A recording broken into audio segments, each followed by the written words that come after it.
to an access point between Zebes and Hyrule. And there are, I believe, there's 4 different access points, and we'll talk about where they go as the race goes on. So that's where they're probably going to go first. And here we go. Both of our runners underway. Now, the first 2 main items we're going to be really looking out for are the 2 main spheres of the game. The Morph Ball for Super Metroid and the Moon Pearl for Link to the Past. And we see pretty much all of our runners going right into Hyrule. I'm not surprised there. Let's see if any of them check Lake Hylia Island to see what we got here. Looks like Maniacal's not. We're going to see. Oh, we got a sword there. That's a scary thought. That's kind of a... I don't like using the word troll very often in these races, but that is a trollish location for a sword. Hey, you want this nice, sharp, shiny thing? You got some work to do, buddy. And we got a map check here on Linkforce. Red crystal at Tower of Hera, blue pendant at Desert, regular crystal at Eastern. So that definitely is an interesting layout. I know that we do have the some bonus because of the extra transport methods as well, that you normally would see the book being locked by or locking the desert, but in the combo randomizer there is actually a way to get to from Zebes into the Mire area. So if you have a mirror, you can just access desert by going through the combo. By going through the access point and going through to desert that way. So even though desert is a pendant, we may have to go there for something else. And I'm sure the runners will exhaust all the possibilities they can first. But if they can't find anything else and they find a mirror, that might be where they have to go. Indeed. We see a missile at a lumberjack. We got a piece of heart from Uncle. And a heart container in Uncle's treasure chest. So not too many early items this far in, but let's see if the Lost Woods has anything for us. And Maniacal, after doing a Houlihan run, is going to pick up some bombs there near near that cave. Gonna hopefully get him being himself prepped up here and not see what Cantaloupe got over in this mushroom spot. But Linkforce also doing the Houlihan run here as well, getting his 225 rupees from the Houlihan room. Named for Chris Houlihan. I think he was one of the... trying to remember. He's one of the developers, if I'm not mistaken. No, he was a contest one of the original... winner, oh, contest winner. Sorry, I forgot. He was a contest winner. Yeah, he won a contest in Nintendo Power, and the prize was for him to get a room named after him.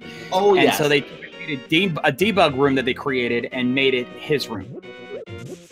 Now, of course, most runners will never see that room unless they know how to get into it. So these runners, of course, know how to get into it. Indeed. A lot of people are either farming for or getting bombs to prep up here. Maniacal already checking the dam for not finding much in the chest. And Cantaloupe heading into Kakariko Village. Going to start right at the back of the tavern. See if we get some good items out of here. This is the biggest hotspot for items in the entire game. Ooh, early mushroom. That might be tempting a few players. Maniacal floods the dam and gets the power bomb from the dam location, from the flooded spot. We are getting a look, I think, at the race game here. I'm not sure if we saw this yet, so I'm keeping an eye on Breakdown here to see what he finds up here. No, we have not seen this. Just a Fisher Price shield. Doubt they're going to go for that, really, because they don't really ever go for shield. No, not really. Ooh, Cantaloupe heading into Blind's Hut. This would be interesting here. If we see something big here, this will be fun. Let's see. We got bomb pack. Oh, flippers in the library. Book is required. We got a bottle in the back of Blind's Hut, so that will also be helpful. Get an early sick kid check. And Maniacal already doing early mini Moldorm cave. So we'll see that 50 rupees in the back of Blind's Hut. So that's pretty much it. Oh, Moon Pearl! Wow. That is a very nice item to find early. Not much else there, but hey, Moon Pearl alone is worth the trouble. Early Moon Pearl opens up a lot of possible options right away, because that means that as soon as they can get to the Dark World, as soon as they have Dark World access, they can do Thieves Town, they can do some of the chest checks. They can't finish, but they can check some chests in Skullwoods. Ooh, that's boots! There's your boots! So early boots, early flippers. Indeed. Very nice find there. Some missiles there in the back. We got 10 arrows, heart piece, and more missiles.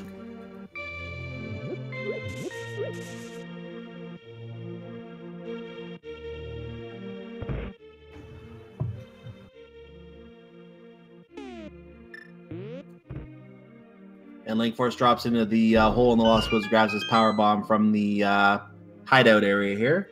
Synchronized chicken shack here with power bombs for both Breakdown and Cantaloupe.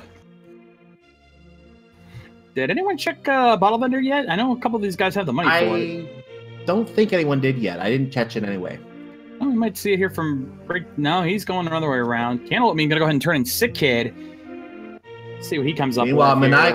Meanwhile, Maniacal heading towards the Ice Rod Cave, so we're going to see what's in there now. Breakdown dropping into the well to get his goodies from down there. Or lack thereof. Indeed. And that, and oh, just. And that was just another missile in the Ice Rod Cave. Not much here. Now, Cantaloupe means going to be very happy here because he's going to see those slippers and he's already got the boots, so he's going to be picking that real quick. Yep. Cantaloupe me is already able to swim.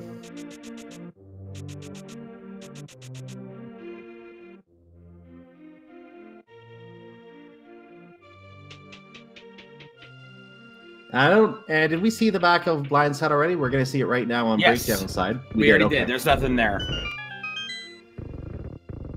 Maniacal going for a fake flipper here. Not realizing that he already has full flipper access already thanks to boots and flippers already being found. So this technically is not going to be out of logic, since we already know that the things to put it in logic are already accessible. For him, it would be out of logic. That's because he doesn't know that he can actually get it yet. We know that it is fully within logic, and this was where we may be expected to go, depending on what is found here. Of course, if it's nothing useful, then why are we here anyway? But we have to get it out of the way. So there's a missile from the unfortunate man under the bridge. Yeah, but here's the other kicker. Maniacal has Moon Pearl, and he's got 500 rupees. He's probably going to go for an early Zora check. He is, and get Waterfall Cave out of the way, too.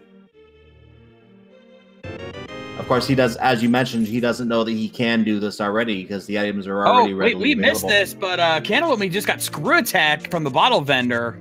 Ooh.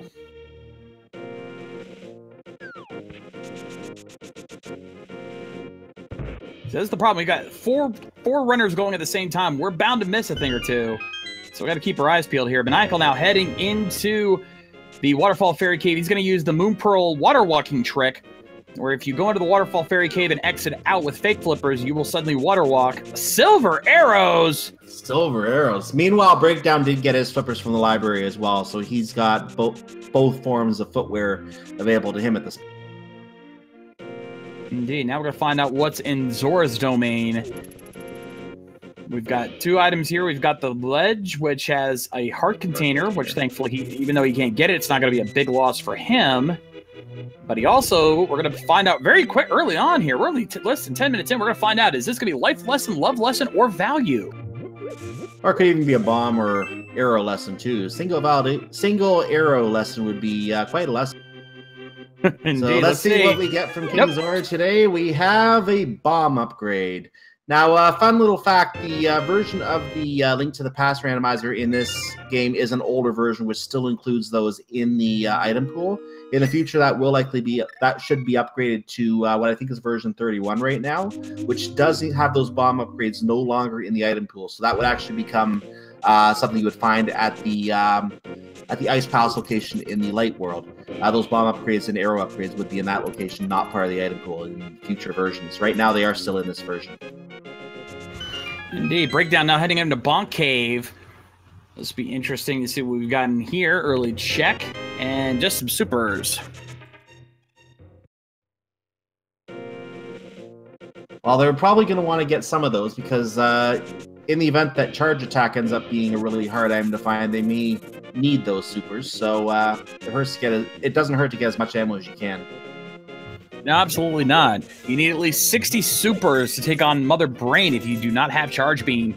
So we're going to get that. Ooh, big 20s from the Hoarder. Not bad. We just had a check of the Lumberjack item, but I didn't catch it. Just missiles. Missiles, okay. Yeah, I already saw that earlier from a couple of the other runners. Cantaloupe me now doing his flipper run. Won't be getting much out of the deal, but he will get the silvers once he gets to the Waterfall Fairy Cave. So right now, we've got a few item checks left. We've got Agina's Cave and Desert. We've got the mushrooms that still needs to be turned in. We have Sir Hassela's Closet. And we have Eastern Palace. And technically, if we wanted to, we could do Front End of Escape, though we wouldn't. It'd be tricky since we only have really bombs as the viable weapon. So I don't see a lot of our runners doing that unless they absolutely have no choice. But I would suspect that at some point we're going to be seeing the Eastern Palace play soon. But we are getting a mushroom check here from Linkforce. This should be interesting. Let's see if that mushroom pays off for anything big. Is it required?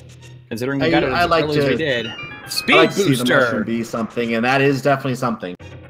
Not exactly required per se, depending on where areas you have to go, but certainly not a bad item to find. I've seen Morph Ball there before. I've seen someone have to turn in mushroom for Morph Ball, so.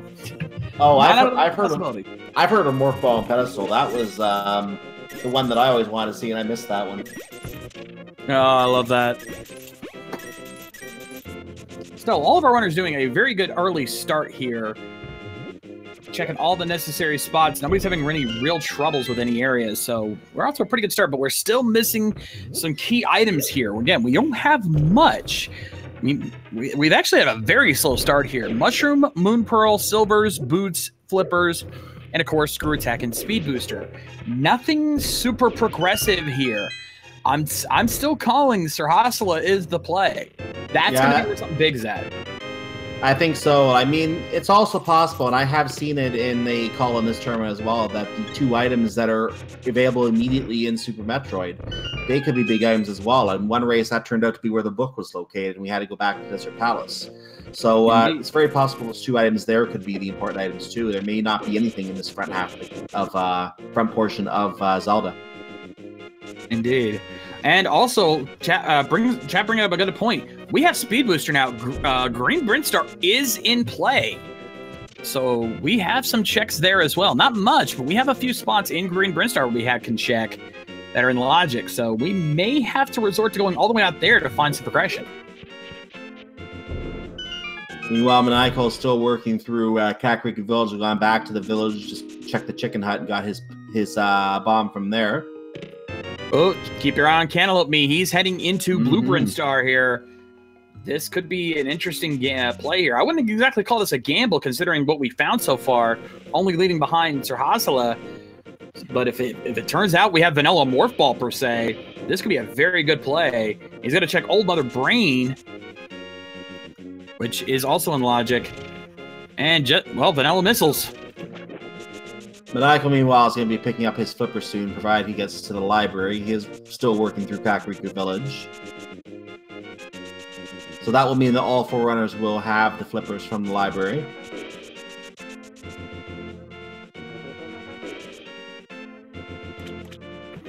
All right, let's see if Cantaloupeme made the right call. What do we have here in Blue Brinstar? Vanilla Morph Ball, just a big 20. So he's going to head over. Now, what we're going to check here is, since we have Speed Booster, this is in Logic, there's a normally an E-Tank hidden in the ceiling up here. But this could be any item, and with that Speed Booster, we're going to find out real quick. Just bombs. And a soft reset. Not worth the trip. Going to probably head over to Eastern Palace now, or somewhere in that vein.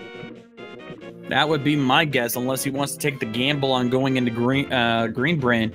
Though, really, the only item you can check right now in Logic is Terminator, which is the long hallway there leading into Green Brinstar. So we'll have to see if that has anything of value. Who will be the one to make the Eastern Palace play? Perhaps be Maniacal? He's right there. If anyone can check it, it might be him. And it looks like he might. He's heading that way. Yeah, he's going up. We're going to see our Eastern Palace play from Maniacal. Breakdown, meanwhile, gets his silver arrows from the Waterfall Cave. Ooh, Power Glove at Terminator. Ooh, that was a good play by Cantaloupeme to get that. Maniacal has not gone there yet, so that's a little bit of an edge that Cantaloupeme has on him right now. That Power Glove will provide some lifting power in Link to the Past, and as I like to say, now he's playing with power. Indeed, and we find out Green Pendant is at Swamp Palace there, courtesy of the old sage. We got Power Bombs. There's the Morph. Did I call it, or did I call it? I said Power Ball was going to be. I'll have to give you that one. I had a feeling. So Morph Ball is now in play. That means Maniacal may have gotten an early, I wouldn't say a huge lead, but definitely an early lead here as he's going to head straight into Super Metroid. And with all the items he's got, it's going to be interesting. It looks like he saved and quit and then did a hard reset. The hard reset forces the game to return to Super Metroid when it starts up. Normally, if you save and quit, you go right back into Legend of Zelda and you would have to find your way back to Zebes. But the hard reset forces you back to Samus. Indeed, it looks like Maniacal going to go for the early gauntlet play. Now, with how little health he has, this is a tricky gamble. He can take almost no damage here. So he's going to have to be very careful now. With the screw attack, it'll be a little easier to navigate, but you can see just a second in the acid, and already he's lost half his health. So he's playing it very cautiously going in here. Yeah. Cantaloupe going to take that back of the escape there. We're going to find an E-Tank, Key, and Fire Rod. And at the same time, Maniacal finds Flute. Two big items back to back there. And both from the Zelda universe as well. The Flute will provide access to the Desert Ledge area. So if they were to get the Titans, they could go to Misery Mire that way. Of course, that doesn't unlock Desert yet because they don't have the book yet. Or they don't have the mirror to warp back, so they still can't get to Desert. But again, that is a pendant we may not need to go there. Indeed, we also find an E-Tank and a single rupee there in the back of Gauntlet. Not really helpful, but hey, that E-Tank is going to be helpful considering he needs the health. Linkforce now about to pick up his Morph Ball here from Sir Hotzla, and Breakdown going to go turn his Mushroom as well as Cantaloupeme. Maniacal picking up his Power Glove. So much going on here. And Cantaloupeme is now checking the Witch as well, turning in his Mushroom. Now, the interesting thing, because they're turning in the Mushroom, that means they're not going to be able to do the fake powder glitch at Magic Bat later. There's a way you can use the, I think it's the Cane of Samaria, to drain your magic and then activate the Mushroom on the Magic Bat to get the item there. It would be a sequence break, but by turning in the Mushroom, they can no longer do that. Exactly, but still, some very good items there. With Speed Booster, I think it's worth the sacrifice for that. But meanwhile, we're going to keep our eyes on Maniacal here right now because he's the only one in Green Brinstar right now. Going to be checking out Mock Ball. I did not see what was there in the first room. He's going to check the back end, finds a heart piece. And behind that, 100 rupees. And there's another heart piece that he passed over there. He didn't stop to pick that one up. He's going to head up to the supers up top. And finds just a big 20. Breakdown, meanwhile, pops into Super Metroid. He's going to make his way down. Or actually, rather, to the... I think this is the old Mother Brain you were talking about? Yeah. No, this is Omega Missiles that he's going to right now. Omega Missiles. My mistake. Yep, Omega Missiles. Linkforce heading over to Bomb Chorizo. We'll see what he's carrying here. And just, well, they're wrong kind of bombs, but close enough. Big 20 there just before Edakun Room. And some more missiles to boot. And since we have Morph Ball, we're going to be seeing a lot more time in Super Metroid here because now a lot of items opened up here in Green Brinstar and a couple spots in Norfair as well. Plus, we've got Wreck Ship in play, at least partially. Yeah, we've got Wreck Ship in play. So we got a lot of item checks. I wonder what Sahasrara was doing having the Morph Ball in his closet. What was he doing with that? I dare not ask. Yeah. Michael now heading up the Edakun Room. Head to the back there. There's a secret item here, just an E-Tank. He will take that. There are 14 of those available in the between the two worlds, and you do need at least a few of those, so good to pick those up early. Later on, they may skip a few. Linkforce checking up the back of Gauntlet here. Not going to see that Flute, though, because he's got to go to the front end of Gauntlet to get that. Meanwhile, Maniacal heading into Pink Brinstar. A lot of items in this next room. This is another one of those big hotspots for items, considering we've got Spore Spawn Supers, you've got Wave Skip, you've got a couple items there to the left, plus you've got the Charge Beam location. So many items here. E-Tank right off the bat. Breakdown now going to be going through the Gauntlet there. Again, very risky play, but doing a very good job for himself. Gets his Flute. And just some blueberries there in the fake wall there in Pink Brinstar.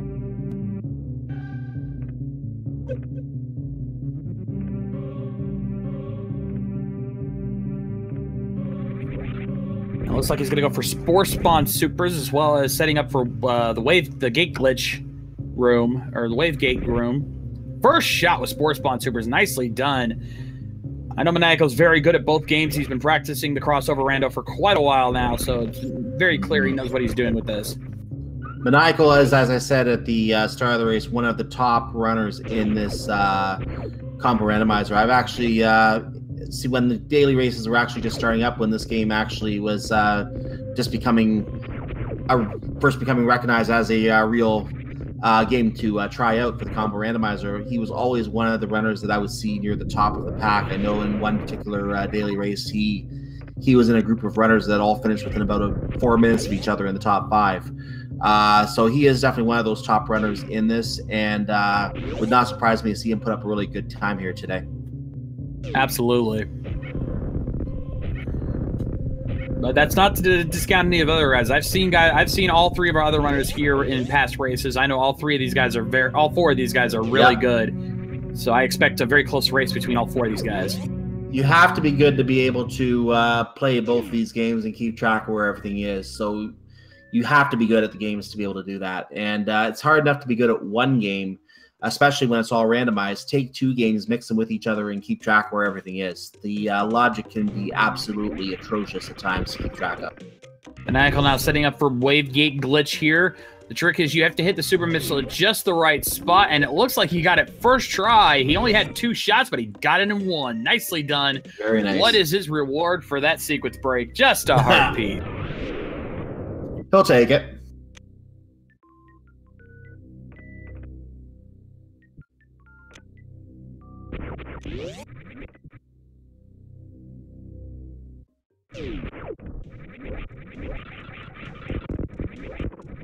It looks like cantaloupeme and Linkforce are in somewhat synced right now. They were in the same area for just a moment there. Breakdown is not far away from there himself, I believe. Heart piece just above charge beam, and Super's at charge, so not much there. So he's going to head into Green Hill zone. Now there's an item right up here in this little green tube. And then there's also a shortcut into Blue Brinstar from here if he wants to go that way. And it looks like he will be going that way, because he's going to go up here, going to grab a item at the Powerball spot, and then he can also check a couple of the items over there, including stuff like Billy May's room and the first... gotta skip that no tank. That's why they call it a no tank, because no thanks. To answer your question in chat, these are 2 1v1 races. It is Breakdown versus Linkforce, and it is Maniacal versus cantaloupeme. We're just putting them on together at the same time because, well, we want to give you as much as you can. And they are running the same seed as well, even though it is 2 different races. The fact that the 2 races are starting at the same time for convenience purposes for us, so that we don't end up missing everything on 2 different seeds. They are running the same seed, so that way we can follow the logic for all 4 runners at the same time. Ooh, we've got Bombos and Blue Goo at Billy May's room.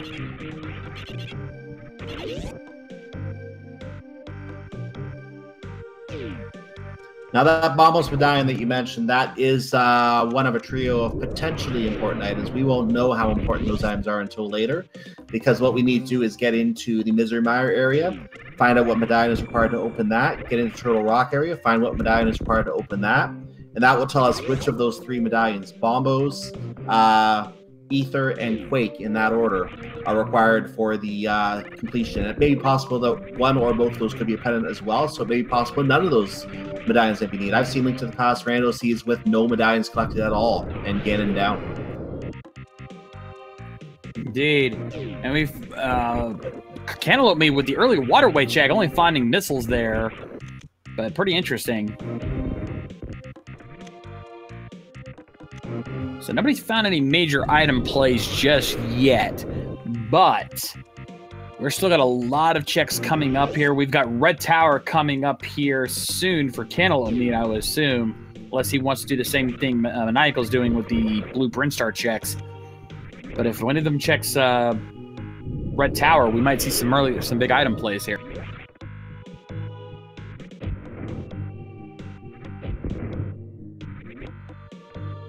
Yeah, we're not finding a lot of big items here. So far, the really big items that we did find since coming back to Super Metroid were the Power Glove, I believe the Flute, and the Bombos. Other than that, we haven't found a lot in terms of progression, at least not in Link to the Past, as we still can't get to Tower Hera. We still, I don't think we can really get fully into the Dark World yet. It shouldn't be too long before we're able to get to some of the Dark World, but we can't do a lot of it yet, unfortunately. No, we need either a Power Glove and a hammer, or the other. We either need a hammer or the other glove upgrade, the Titan's Exactly. in order to get Dark World access. Exactly. What we do have, though, is a lot of Super Metroid checks. Like I said, we've got Red Tower coming up here very soon with several item checks. We've got Kraid's Lair coming up. We've got the high jump boots room in North Fair, and we've got the wrecked ship area. So we do got a few item checks in logic. We still have a few checks in Link to the Past as well. Even though we did see Sahasrara's Closet, hey, that's where the Morph Ball was. I don't think we went into Eastern Palace at all yet. And we don't know what Aghanim's item is. And I think there's an item on the desert that we can't collect yet, but it would at least be some research to find what's in there. So that's a few more items to pick up as well that could be where our progression is locked. If we don't find anything worthwhile, though, and we find a couple swords along the way, and maybe even a lamp, I don't think we've seen any of that yet. But so Aghanim is not on the table for at least some time yet, but that could still open up Aghanim as a possibility. We've got a lot of potential here, but we don't know what the actual progression is going to be. So this will be interesting to see who's going to be our first runner to actually make the big play, to find that major item of progression. I think that's when we're going to start to see the sea start to open up.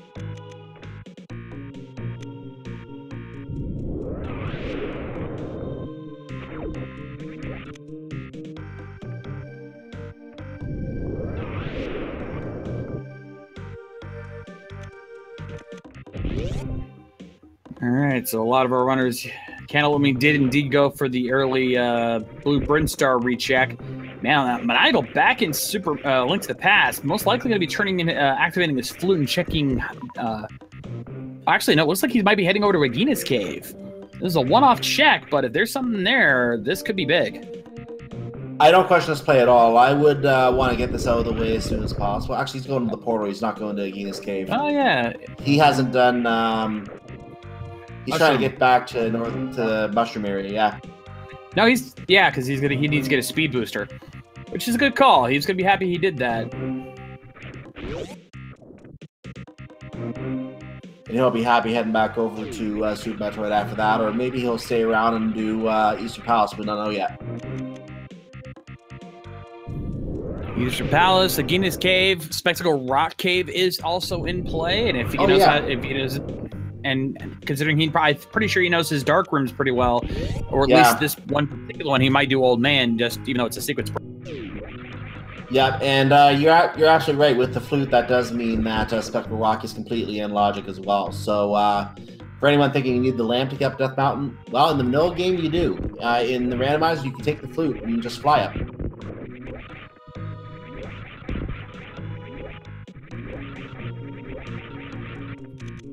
Michael heading into the back end of Escape, going to get his Fire Rod here very shortly. And I think Cantaloupeme is going to be the first of our runners to head into Red Tower. So I think he is going to be the guy we're going to be keeping our eye on here for the time being, because if there's going to be a big play, it's probably going to come from him.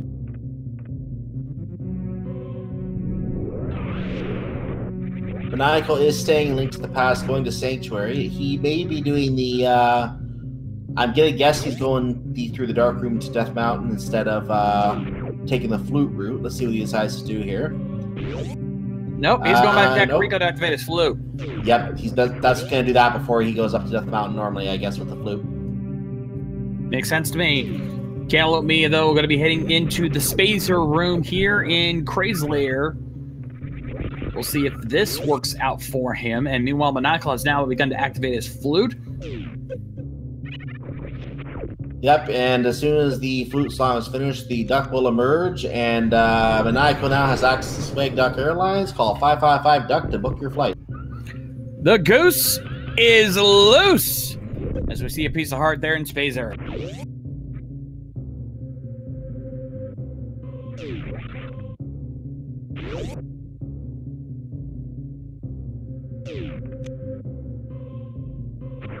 And Breakdown getting his bombos. He's the last of our 4 runners to do that. All of the runners have picked it up at this point. Cantaloupeme heading in deeper into the actual Kraid's Lair portion here. Gonna save Norfair for later, even though he could check out High Jump Boots room. He's gonna go the long way into Kraid's Lair.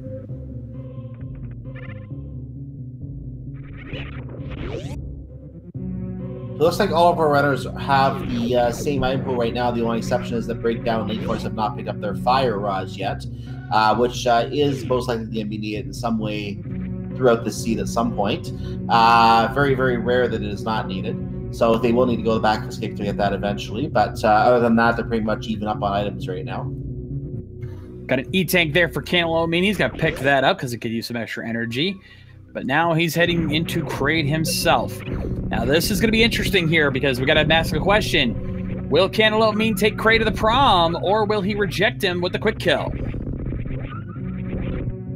I'm always supportive of the quick kill. Everyone loves the quick kill, but it's whether or not you can actually pull it off. Kraid is a very persistent monster. He wants to go to the prom, and he will go take you to the prom if he wants you to.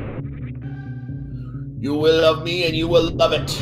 As Maniacal gets a sword from the old man. That sword, I should point out, is out of logic until we get the lamp, because he is in a dark room. So that sword is not in logical sequence at this point, by the way. Almost got the quick kill, but nope. Cantaloupeme is going to the prom.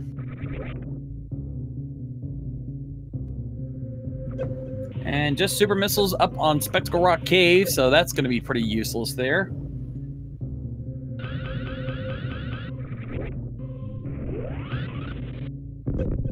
But that takes care of Kraid.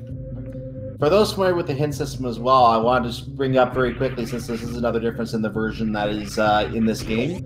Those who may have been watching the fall tournament for the Link to the Past Randomizer may be aware that there's a hint system in the game now. That is not in this version of the game. The tiles in this game will not give hints, because that version is not implemented in the combo randomizer yet.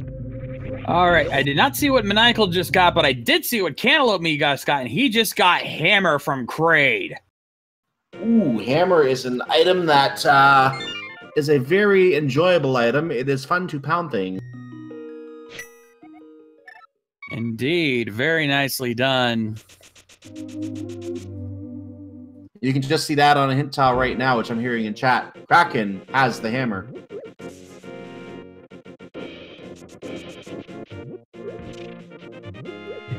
Cantaloupeme now going to be checking out Kraid. Ooh, blue mail at Kraid E-Tank. Very helpful item there, so very nice find. Maniacal now also heading into Kraid's lair through Norfair. He took the Norfair entrance at Death Mountain. It's going to help him to skip a few things since we know there's not much along the way, as Breakdown in the back of Escape getting his fire rod. Yep.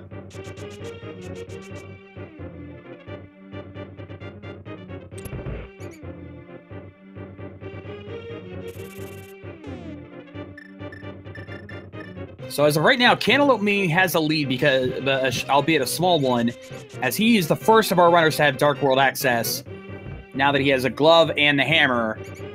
So we'll have to see if that plays out for him. Big 20 there, starting in High Jump Boots room, not much there. And that hammer does open up a lot of our Dark World access, as well as being able to go to the Palace of Darkness area, or also to the through Village of Outcasts, and he has a flute, so he can flute to wherever he wants to go to the Dark World. He can also do one south of his house as well. Also, we didn't even catch this because Maniacal was here earlier. The other mail upgrade was in High Jump Boots room. So already, only half an hour in, we now have both mail upgrades in play. Also, shout out to Wolfman2000 for the Tier 1 sub. A whole year sub to us. Much appreciated there, Wolfman. Yes, very much appreciated. Speed Gaming does appreciate that continued support as well. A full year. Very nice.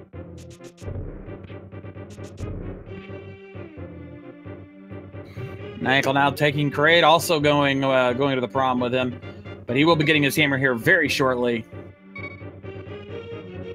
I would say going to the prom with Kraid is worth getting the hammer. Oh, absolutely. The hammer is such an important item, considering how many dungeons. Oh, Breakdown taking a death there. I don't know if that was intentional or not.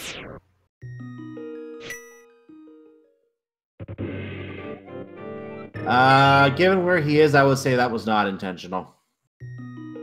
I think he was in the dark room and he may not... Either he got to the chest and we didn't see him pick it up, or he just died back there. We'll have to see. Meanwhile, cantaloupeme, he's got that hammer. He knows where he's going. He's going straight to the dark world. Without question. Shout out to Math Girl for the tier 1 sub.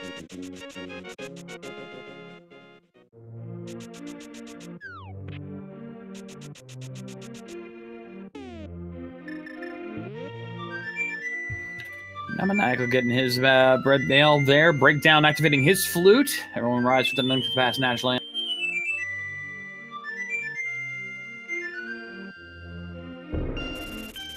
Also, shout out to 1 Fine Day for the tier 1 sub as well. We're having a bit of a sub train going on here right now. Careful what you wish for there. If you say that out loud, it'll happen. Cantaloupeme now in the dark world for the first time. Looks like, oh, we got our map check here. Chris, red pendant at Meyer, green pendant at Swamp, as we know. Crystal 6 at Turtle Rock. Ooh, the number 6 crystal at Turtle Rock, I don't want to say eliminates, because obviously it doesn't eliminate it at all.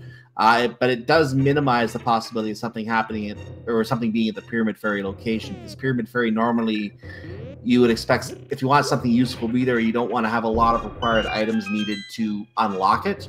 In this case, because Canis Samaria, possibly the Fire Rod, the medallion itself to get inside, and the fire and ice rods would be needed to clear that dungeon. That's a lot of items, and it minimizes the importance of Pyramid Fairy. But Pyramid Fairy can still have something. I've seen the bow there locked by Turtle Rock before.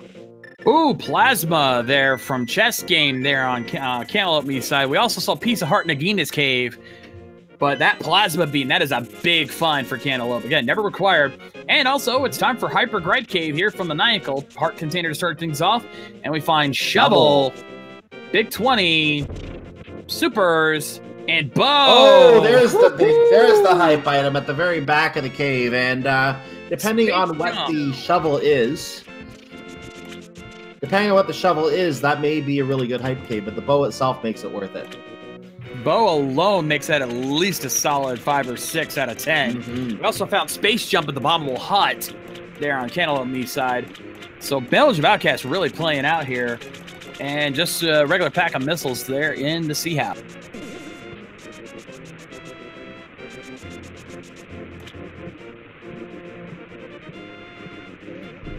We've had a lot of items. Now that the seed's starting to open up, we're seeing a lot of big item plays here. Cantaloupeme going ahead and do the early Thieves Town play. It is full clearable since we have the hammer now. So we might find some good stuff there. Early big key. And what do we find on the pyramid? Just a piece of heart. Not worth a trip. So Cantaloupeme is going to be opening the 4 chests in the front of Thieves Town here. And coming up to one of those chests right now. And that chest has a key in it. That key is the key that unlocks the chest in the basement of Thieves Town. So knowing that is not locking itself, it is possible for that key to lock itself. But today it is not doing that, and that means we will have to investigate that chest most likely, unless we conclude there's a dungeon item in that chest. Depends on what we find here in the front end of Escape. Really, that will make the big difference here. If we find enough dungeon items, we'll be happy. Oh, regular missiles there to front, so that's a good sign. And what do we have here in the back? Big 20. Good sign. Good sign.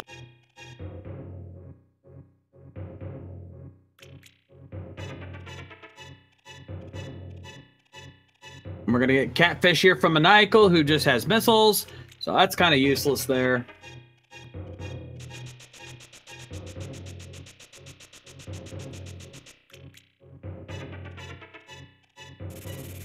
So Cantaloupeme gets the key from under the skull pot, gonna make his way into the main, I should say, Thieves Town proper, and going to make his way upstairs to the Sunshine Room. I call it the Sunshine Room because there's a sun coming in, and that's what you have to open up to be able to unlock the blind.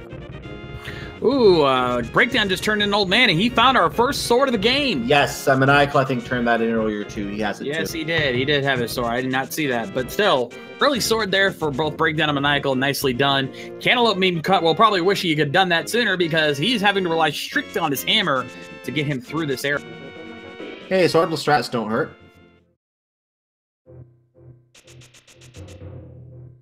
Now he also has that fire rod, so even the fact that he doesn't have a sword will not make Skull Woods a viable option for him unless he finds a sword somewhere here in Thieves Town. At which point, Skull Woods might be a next play for him, but he may decide to check the Skull Woods area later to check some of the chests before going back to Super Metroid as well. You can't only be finding finding just arrows there upstairs in Thieves Town, so not much there. Maniacal already heading into an early pod play, bit of a risk here, but with bow and hammer, he can clear most of this already. There are 5 unique items. Why not? But Cantaloupeme only has 3 of the 4 items in Thieves Town. If he finds one more, he will be golden. Ooh, and Breakdown, since he's got that sword, he's going to make the escape play. There's still 3 items in play there, and there's 1, a pack of missiles. Now, we know that Thieves Town is a crystal, so he is going to have to complete Thieves Town either way, but what he wants to do is find that last item in the... he's going to go with the... I'm surprised he didn't go with the Maiden first, because if he found the last item in that chest, you don't even have to do the Hammer Room. So he's going to do the Hammer Room itself instead, and that might have played off going to the Maiden first. Because that was just the map. Yep. And Maniacal now in pod, or as Dr. Bob Tass likes to call it, the Mullet Mansion. Since most of the keys are normally towards the front, most of the items are normally towards the back, so like any good mullet, it's business in the front, party in the back. And no, looks like Blind had the last item. Blind had the last item, that's right.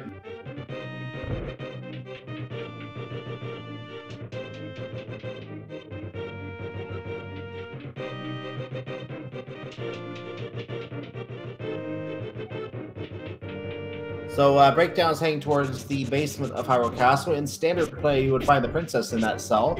Right now, it's just an empty cell with a chest. We're going to find out what's in that chest in just a moment. By beating up this mace-throwing guard. And getting a big key, which gets you a missile. And we're going to get a blind pun from Cantaloupeme. Rental agents offer quarters for dollars. And I did not see what Linkforce just got there in the red fake flower room there. Cantaloupeme now taking on Blind, having to use hammer strats. Very tricky play here.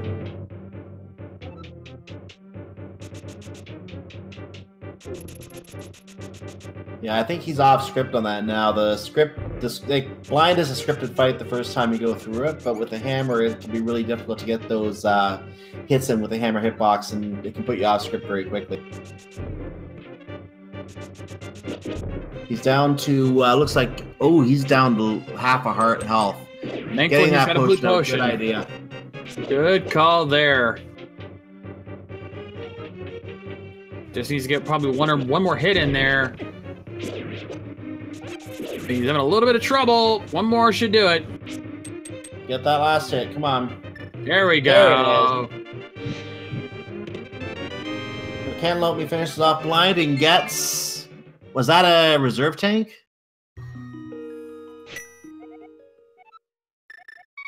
Checking now.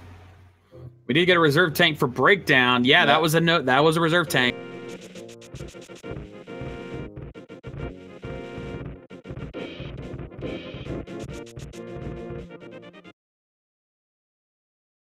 So it looks like Cantaloupeme is heading to the south of Village of Outcasts now. Is going to most likely go the digging game down here is my guess. Yep, heading straight over there, the digging game. So going to rent a shovel, which is unfortunate because we already have our own shovel. But we have to rent his shovel. We get to dig in his backyard. We get to find something in his backyard. So right now we're finding a lot of magic jars, which doesn't help us much right now.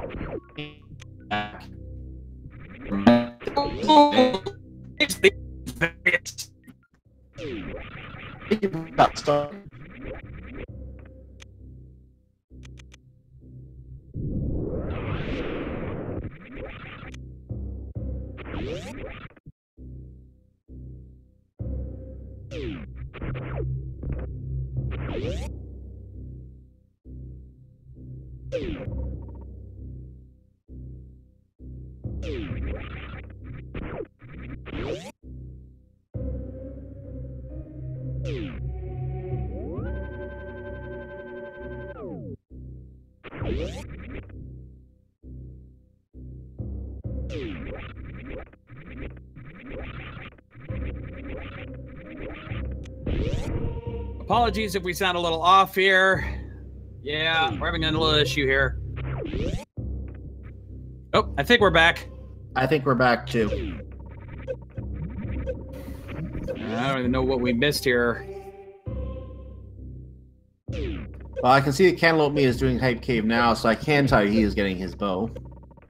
Indeed. Breakdown heading into Ice Beam. Maniacal taking a death. Maniacal was over at Pod Big Chess, and someone called Phantom Ryu because that's gotta be Kane. Or is it? Did we? I didn't. Well, check in the menu. Chat's confirming. Chat's confirming. Oh, it is the Kane? Okay.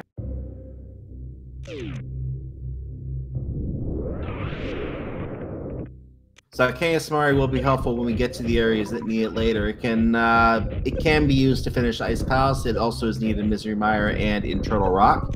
Right now, where he is right now, it's not going to mean anything except for a good item he can use for magic, which he doesn't have any of right now, so he can't even use it right now. Indeed. It looks like Breakdown did check both Ice Beam and Crumble Tower in Norfair, but did not find anything of value there.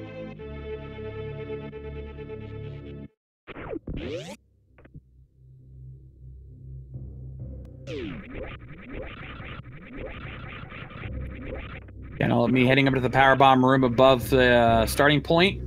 That's our last reserve tank, I believe. So we have found all our reserve tanks. As Maniacal now heading into the back end of Pod, gonna finish that. Yep, all the node tanks, as we can say, have been found. The runners typically don't like those reserve tanks, but we have them all here. So, oh well.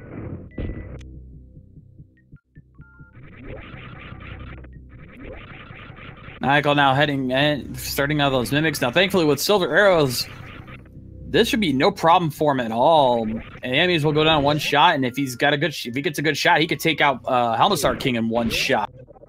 Yep, all you have to do is pound the mask off and put one shot into his skull, and he's a goner.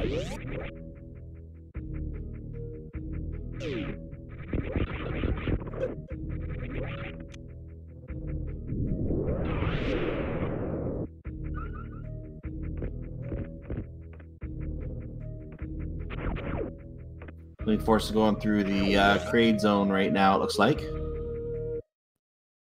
Yep, Maniacal getting near the back of Pod. He's having to do this in the dark. This is technically a sequence break because you're supposed to have the lamp to get through here, but most of our runners do know how to do dark rooms, so this is not as much of a problem for him, for Maniacal.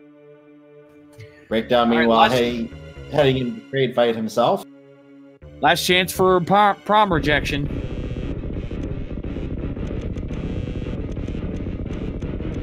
Oh, but keep your eye on Cantaloupeme. He's heading over to Rex ship. I'll keep an eye down there. See if we find anything of use down here. And it looks like Kraid's taking everyone to the prom today. Looks like a full heart container over in the first location there on the ship.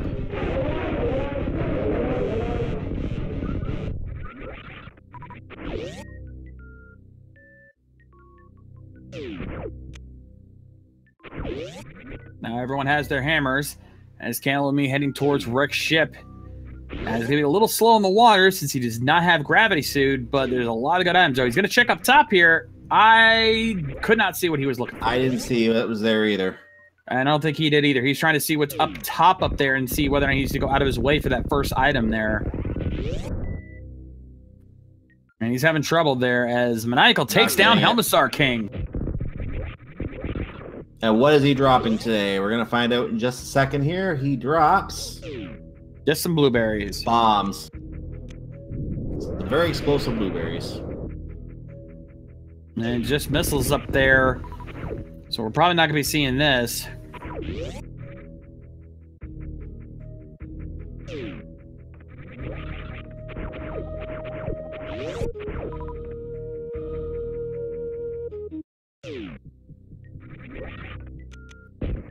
But Cantaloupeme now in Rex ship. He's going to check the useless spike room. Finds a heart container. Well, we'll give you some more health. Somewhat useful.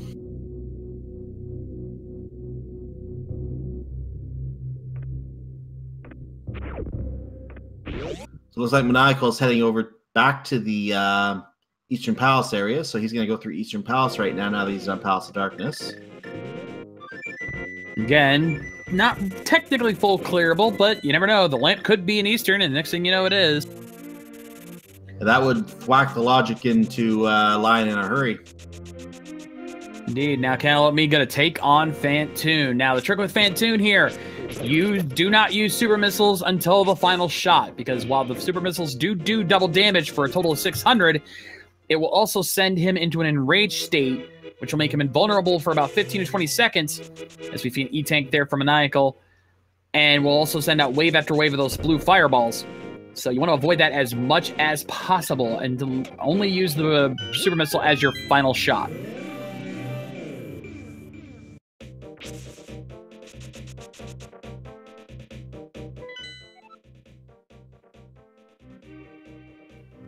Breakdown getting his map check of information in. Indeed, there's the map there for Maniacal. Cantaloupe having a little bit of trouble here. He's having a hard time getting some shots in, but he's not doing too bad. Keeping his health up. Thankfully, those blue fireballs do drop ammo and health power-ups, so that allows you to keep yourself healed and armed to take on the big ghost eyeball thing.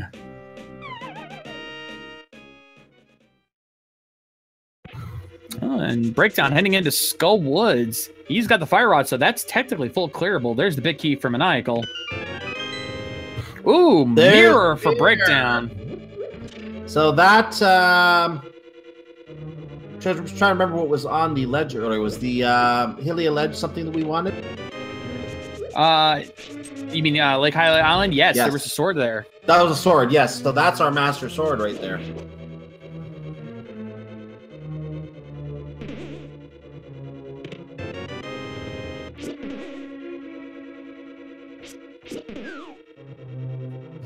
Ooh, Maniacal with a nice super missile shot to finish off Phantoon. Breakdown just had a nice shot at the red beetle there to send it into the pit off of the bumper. Very nice pinball move.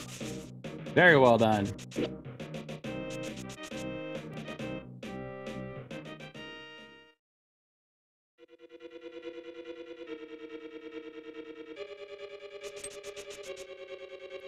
Now it looks like Linkforce. Go ahead. Both have kind of similar ideas, but different people. Yeah. Cantaloupeme now opening up Wreck Ship. He's going to be exploring that very thoroughly. Maniacal finding the compass. It looks like the last item will be on the Armos Knights. Yeah, I was going to know that Linkforce is going into the escape area. Breakdown is doing the back of Skullwood's now going to go take on a giant flying bug of horrible design.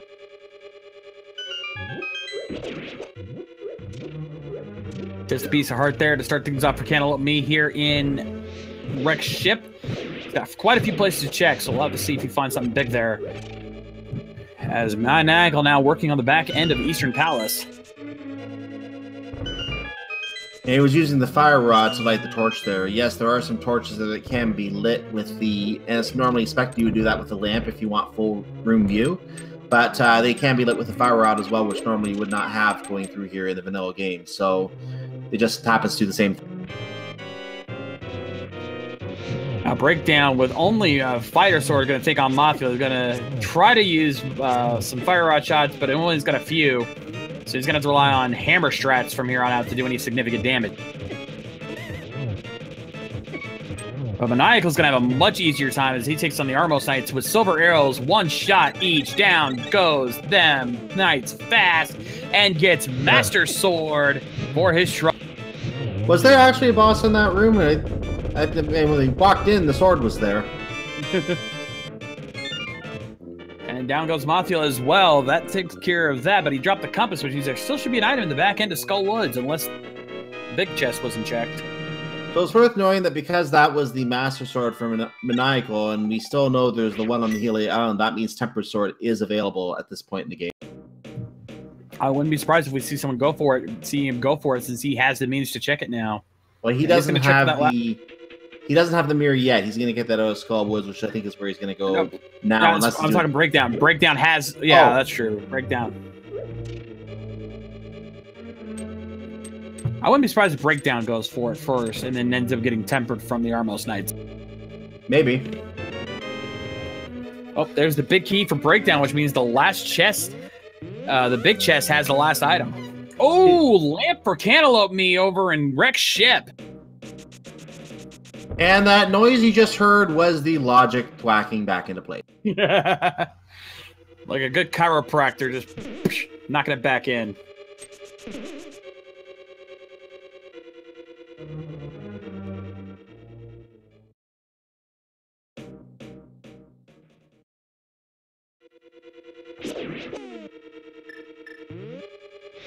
Maniacal now getting his mirror in Skull Woods. He's probably pretty happy about that. Oh, Breakdown didn't check this room. He didn't check this one chest. Oh, he missed a lot. He went right to the back of Skull Woods, didn't he? Yeah, he went straight back. He was gambling that both of the Skullwood items were in that area back there and was hoping he wouldn't have to come back here. And he'll say it was an item. Nope, just a map back here. And he was ready to save. He was ready to save and quit again. He does not want to stay here, but he knows he has to find that last item, so he cannot save and quit. No, he cannot.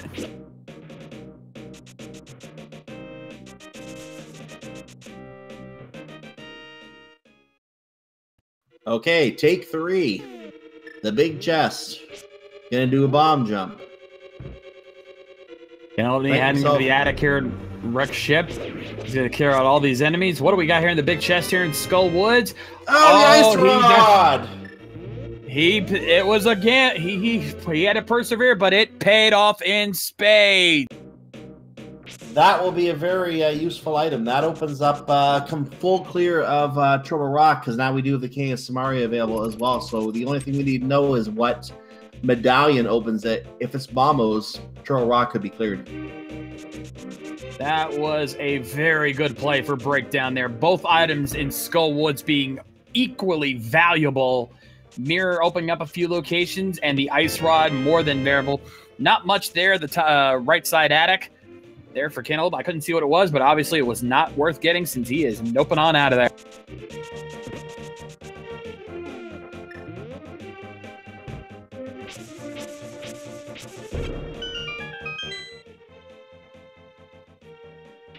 Cantaloupe not going to check the other items there in... That's a risky move. He's going to check this item first. No, he's just checking this one item first, which is nothing of value. So he actually made a good call there. No, he's just checking. Now he's going to go, because there's 2 items up here. We know one of them's missile, so he's not going to get in that, but he might check the one up top, because that one's a hard one to get to, but thankfully he's got Space Jump and Screw Attack, so he'll be able to easily check this. Just a 5-bomb upgrade. Ooh. But that just leaves Bowling Room and Gravity.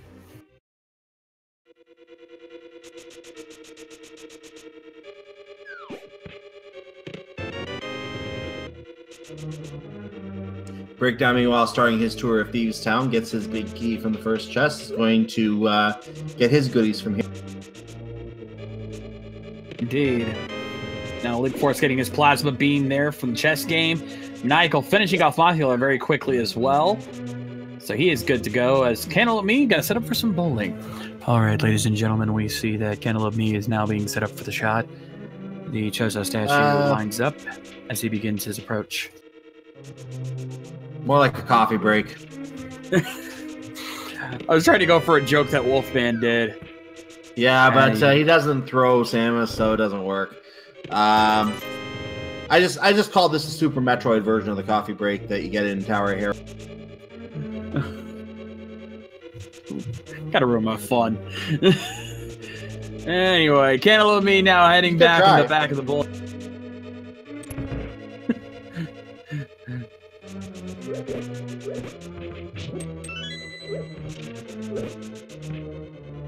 So Sam is shooting the punching bags here. Oh, we got Charge Beam here for Cantaloupe. That will be a very nice pickup. So that's going to help the ammo problem immediately for the Mother Brain fight. Indeed, and that also means that we are just an X-ray scope away from microwave strats. Love me some good microwave. Indeed. Let's see what we have here at Gravity. And just some missiles.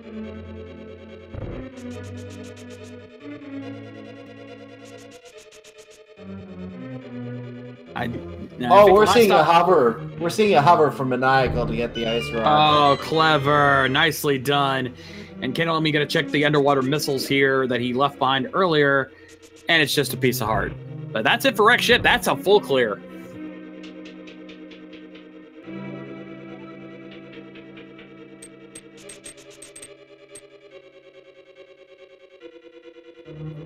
Oop, bumper cave check here for Maniacal. Oh, we got high jump boots up there. Oh my. Oh, the good news is that we do have the mirror, but we don't have the cape. So without the cape, we can't get those.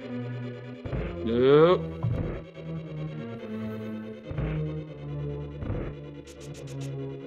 And he's also going to check Graveyard Ledge. And since he has mirror, he can also check King's Tomb, which could be helpful.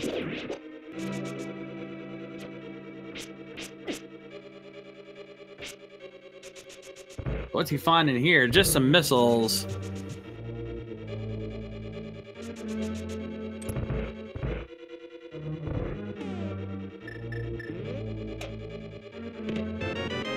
And finally see what was at the Red Tower, and it was just super missiles in the fake flower room.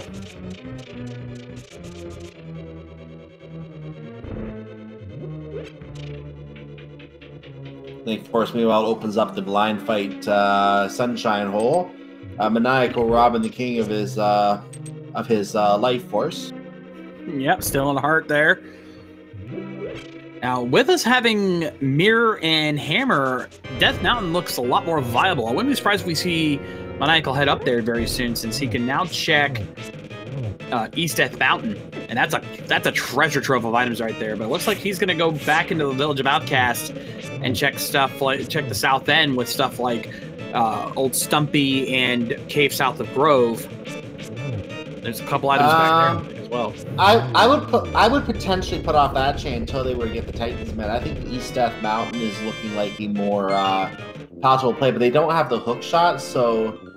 No, but they have mirror and hammer, so they can still check. Yeah, I was gonna say that might be why they're not thinking about it yet. But absolutely right. Like I was gonna say, they can't do hookshot cave, but of course they can't get to the Dark World anyway, so you can't do that anyway. So they may be putting off the Death Mountain checks until they get either the hookshot or the Titans met to make it a more item dense check. But for all we know, both those items could be up there. Yeah, that can happen.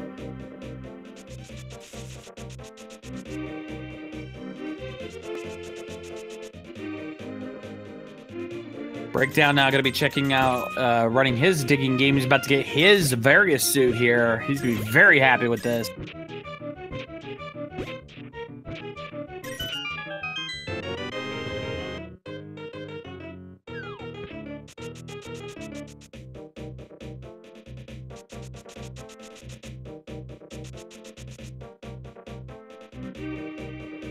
And Linkforce is escorting a foe maiden to a blown up room of sun. Breakdown now heading into Cave South of Grove, or as I like to call it, Mirror Cave. Cave 45. I hate that name, I swear I do. They only call it that because that's the map ID on the thing and whatever they use, but it's... You gotta give it a name. It's Cave South of Grove or Mirror Cave. Those are the better names for it, to be honest. But Breakdown now heading up to Old Stumpy and just get some missiles from him. Did he check the shovel spot earlier? No, I don't think he did. Then again, I don't know if... If he didn't, he could have done that. Yeah. He probably forgot he had it. Shovel spot's one of those things you don't think about often. Or maybe... Actually, no, maybe he didn't do Hype Cave yet. Maybe that's why he didn't check shovel spot. Oh, that's a good point. Yeah, he said it was in Hype Cave. So yeah, he doesn't have shovel. So he's... You think if that shovel right now is going to be like, well, thanks. He's like, no, I got to go back. Thanks a lot. Yeah, I might expect a Rage Slash or two at the shovel location here. Let's see what he decides to do. Picks up the shovel, all business. Okay. He'll make up for it, though, because he gets his bow as well, so I don't think he's going to be too upset about getting that shovel. But will he go back and check the Shovel spot now. I don't see why not. Well, you say that, but he's heading over to Pyramid and Catfish. What do I know? I'll check it at some point. Yeah. I'm not sure if any of our runners checked the shovel spot yet. Nope, not yet.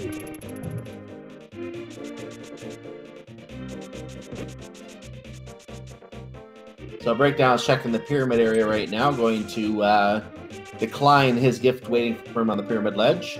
And Linkforce working his way to the back of Skull Woods. Maniacal is going through Thieves Town, and Cantaloupeme is at Eastern Palace. This is the fun part when you're watching 4 different runners. When they're all doing different things, it can be absolute chaos. But that's what we love about it. And at the same time, these runners are all doing things other runners have already done. The only thing is exception it might be Eastern Palace. I don't we didn't see a full clear of that. So while everyone's covering each other's steps, just take a moment to remind you about an hour into this race to follow these runners. They're doing a good job putting on these 2 races that you're seeing here today, and they certainly deserve your support. All are really gifted at both games. They're really good at both games, and they are. It's definitely fun to watch these kinds of things done. They race these all the time, so check them out. Indeed. But getting back on to what we've got here, like I said, the big play right now is no doubt East Death Mountain. There's so much up there. Now, though, there is one other thing, because they have various suit now, at least several of our runners do. 2 of our runners do. They could check Norfair. Mostly Upper Norfair, but Lower Norfair as well. And there's a lot of item locations there that are in play. So either one of those could be big plays for our runners, depending on which one they decide to go for. But it looks like, let's see what Breakdown's going to do. It looks like he's been back to Kakariko. He's still got a lot to check there, but in terms of what we haven't seen. Sorry. I was going to say he did just check Catfish as well. I didn't know if anyone had checked Catfish yet. Yeah, we had it. It was nothing. Okay. But yeah, those in terms of what none of our runners have checked yet. I'm looking, I have my own tracker up personally to keep track of what hasn't been seen at all. Okay. And right now, the 2 big plays are East Death Mountain and Tower of Hera and Norfair. Either one of those could be a big play right now. Everything else, at least one of our runners has checked.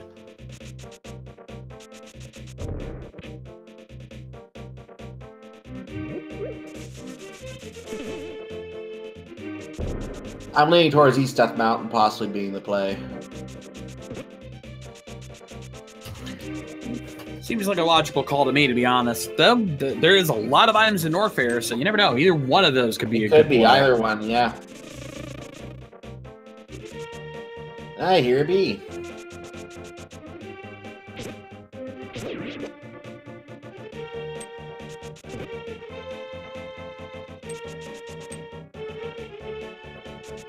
Me finishing off those Armos Knights. We should know he does have the bow, because he did just take that route. Yeah, he does definitely have the bow. We did see him pick that up earlier.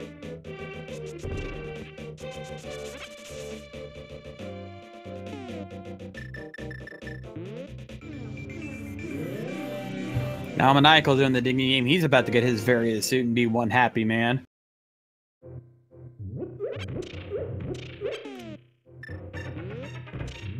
Breakdown check. I think that was the back of, I should say the graveyard ledge, I believe that was. Yep. He says no thanks to the missile and leaves.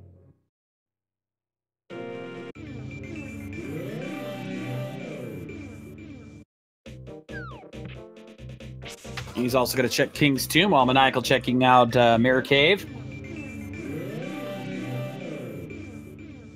Gonna pick up his bottle. And Cantaloupeme, I think, was finally activating his flute. And Linkforce about to pick up his ice rod. I think Cantaloupeme is the last runner to activate his flute, or unless I missed one. They all have it at the very least. Yeah, they all got it early. It's just a question of whether they've all activated. I think all have activated it now. Ooh, Maniacal, gonna finally check your dick spot that you've been talking about. Will this be worth the trouble? Pay off? No, big 20.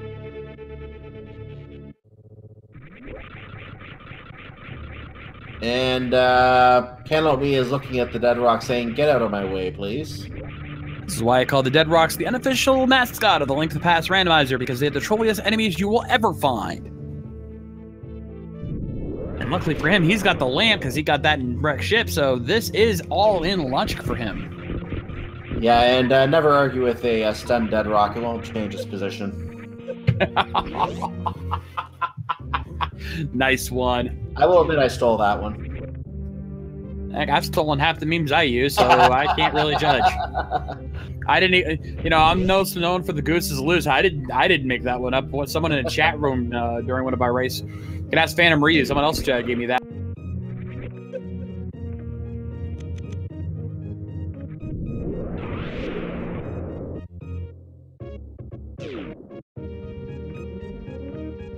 The breakdown making his way through. I believe that was wrecked ship he's going through. And Linkforce just checked the graveyard ledge cave himself. Maniacal is making the play on Tower of Terror, so here we go. We're gonna get to see what items are in Ice here. Beam. That would be a useful item.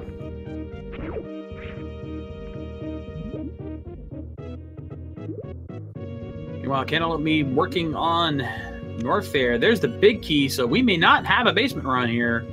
That could be helpful if we can skip basement. Well, we're gonna see what's in the chest as we go up. If we see the other item up there, we're not seeing the coffee break downstairs today. Well, I'm sure he'll appreciate that. Yep. Well, depends on your point of view. He can't take a drink of his coffee.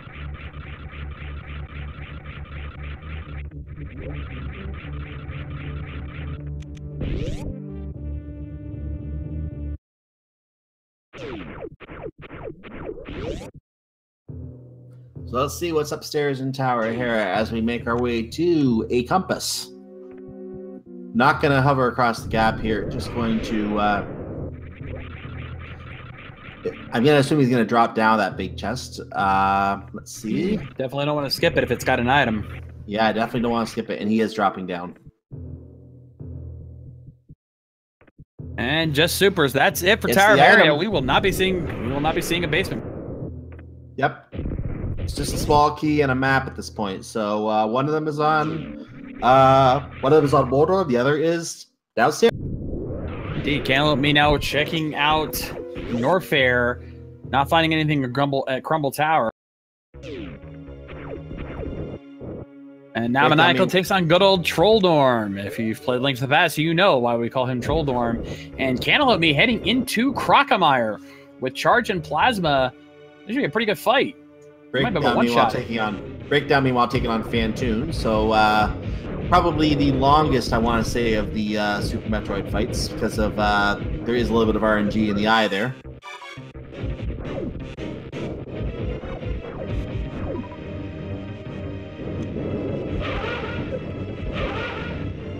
And one shot, one kill. Down goes Crocomire there for Cantaloupe. And Crocomire, in a way, is almost the most fun. I want to say the most fun, quote-unquote, boss to deal with because you get to kill it once, and then you think, okay, I'm done. I can leave. Surprise! Go to the side and wait. Why can't I leave? Why can't I move? Oh, wait. He's still got to break through the wall first. What's going on here? And all of a sudden, the wall breaks. Daddy's home. But it's just he's coming in to crash the party and die. Pretty much. It's still fun though. I bet a lot of kids back in '93 probably lost their minds when they saw that. Like, what? Oh, wait, never mind. Pretty much.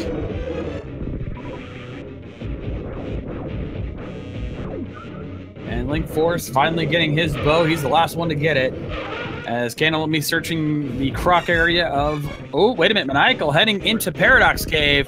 This will be big. Breakdown takes down Fantoon, meanwhile. Nicely done. And what's in Paradox Cave today for Maniacal? Maniacal finds... Cane of Brian. The Cane of Burna. Brian, if you're looking for your cane, it is in Paradox Cave. Please check in with Maniacal to claim it. Yes. Team Hell No complete. And thanks to the sword beams, he's able to get to the top end. And we find Big 20, 300. Oh. Ooh, very nice. And on the left side, nice. Shield, big 20, and 5-arrow upgrade. So Paradox is a bust. Burn is nice, but that's it. So the only thing I think we picked up on Death Mountain at all so far that we really like is that Ice Beam, I believe. Other than that, I haven't seen much. No. Can't let me now in Indiana Jones room. I did not see what was in Spiral Cave, if he checked that. I don't know if he did.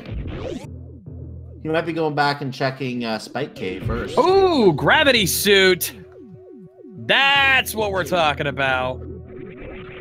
Where was gravity? In Indiana Jones, right side. Ah. Yep, Maniacal checking Spike Cave like I thought he might be. So he's going to activate the Cana Burna. Just picked it up on Death Mountain, so clearly wants to get this check out of the way now that he knows he can do this. Going to lift the rock at the end. And he's going to pick up some hearts. I guess he's planning to make his way out, apparently. Gets a piece of heart. And he is going to try and make his way up, but gets stalled along the way, so is going to take some damage. Hurry up, get out, hurry up, you're gonna die! He's gonna heal, he's gonna heal.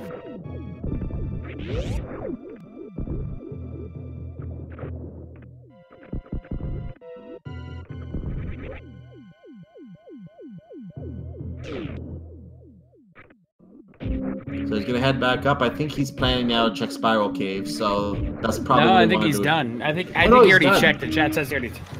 He's going to Norfair just like Cantaloupe is. Cantaloupe gonna check out the rest of Norfair now that he's finished that up.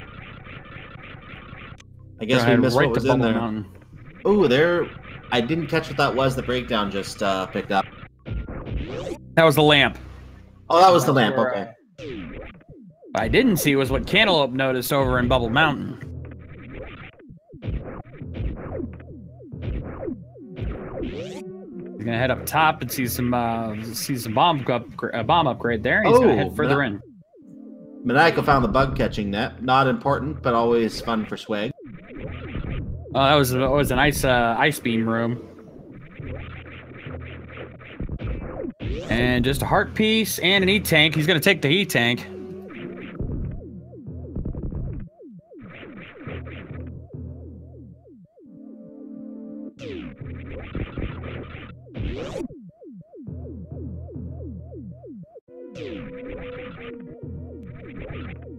Now he's going to head over to Speed Booster. Now, two things to note. One, there's two items in the Speed Booster area. There's one in front of the door and one inside. And second thing of note is that since he already has Speed Booster, the acid will rise once he leaves.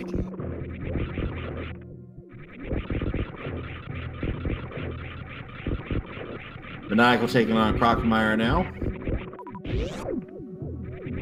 And Linkforce working his way through the Palace of Darkness.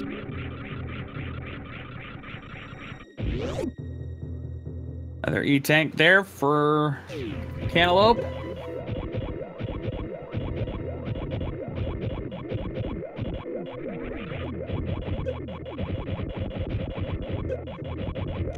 As Linkforce working his way through Pod.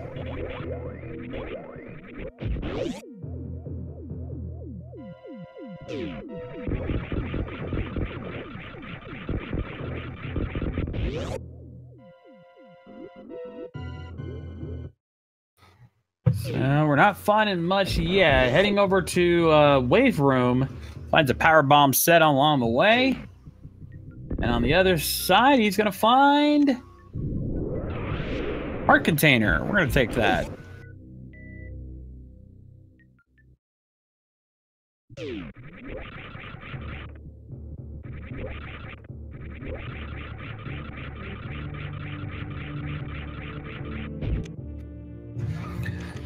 So far, I haven't found... We found quite a bit, but we haven't found enough yet. Still waiting on some big plays here. But with that gravity suit that Cantaloupe has and that Maniacal will be getting very soon, we should be seeing some amazing stuff, amazing finds soon, because that opens up Meridia as well, and officially fully opens up Lower North. Yeah, and I think most of whatever we find next is probably going to have to be in the Super Metroid side, because based on what Maniacal has cleared, he's already cleared 5 crystals in Link to the Past. He has not taken on Phantoon yet, which 2 of our other runners have done that. But based on what Maniacal's done in Link to the Past, and we still need Ice Palace, we can't yet because we don't have Titan's Bit. Same with Turtle Rock. So Turtle Rock, I want to say Titan's Bit is probably somewhere in Norfair. Most likely Lower Norfair, since we haven't seen that yet. Mm. He's going to save real quick because he's going to check. He's probably going to check left side Lower Norfair as Maniacal gets his gravity. So he's going to check Gold Chorizo first and see if that's got anything, and then quit if he doesn't find anything. Gold Chorizo is actually a good place to find something too. I've seen Charge Beam there a couple times. I already have that, but we could find Wave, so that's not out of the realm of possibility. Mm-hmm.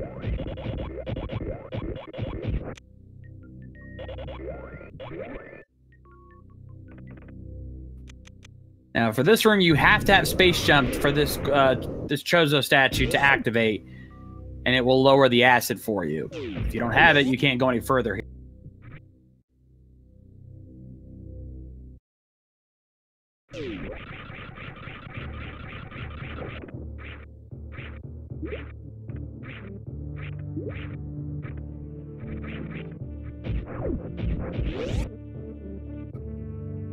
Let's see what we find here as he heads into Gold Chorizo now. Got super missiles here in the first room. Let's see if he can set up the trick here. Oop. Interesting. I noticed that Linkforce did not seem to finish Palace of Darkness. Did he finish that? I don't think I saw him take on Helmasaur. So I don't think so either. I think he did. No, I think he did because I think I saw him go through that way. Okay, I'm just was noticing that because it wasn't marked on the track yet, so I wasn't sure if he had or not. I know I saw him go into the back end of Pod. I know I saw him I saw him go into the through the Bolog section, but I don't know if I saw him go to the back yet. It is full clearable, so he could do that.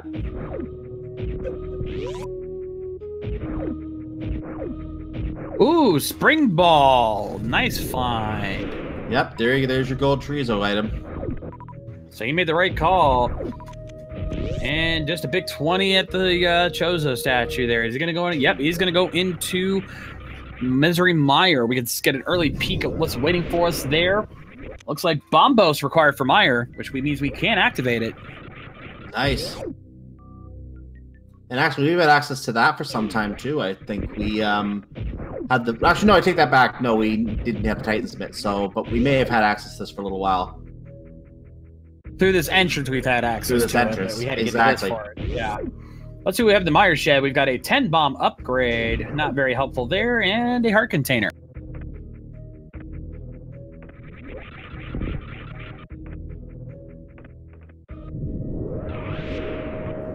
He's also going to check out Checkerboard Cave as Maniacal now also heading to Gold Chorizo. Got to get in his Spring Ball very soon. Actually, no, Cantaloupe's going to go right back in. Wow, why is he not doing Checkerboard Cave? I'm surprised. Probably going to save it for when he comes back. No, he's going to save it for when he comes back, more than likely.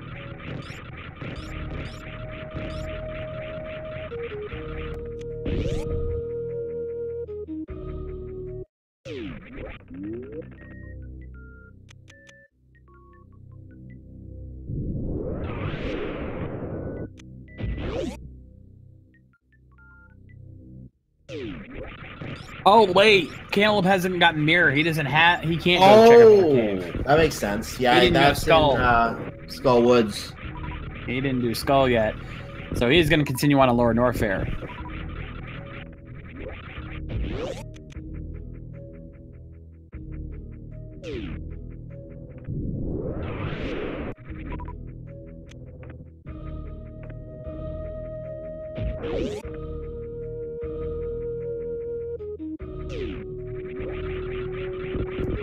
Oh, but he's gonna regret it because Maniacal went in there and look what he just found. We've got hookshot.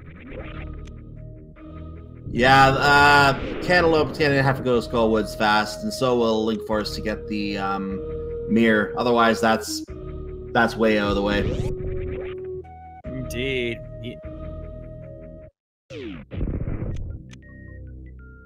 Breakdown will have access to that when he gets to Misery Mire as well. So when he gets to that area, he will be able to get that. And I don't like calling leads in unless we're in Gomo, but that is a huge advantage for each of them when they both get that.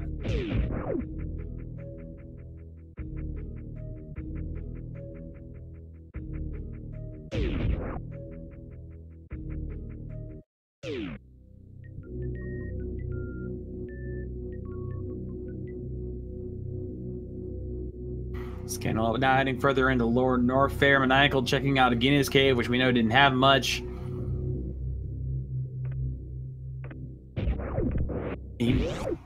Maniacal might check Desert, but I don't think he's going to actually, he's definitely not going to full clear unless there's an item on Land Mollusk.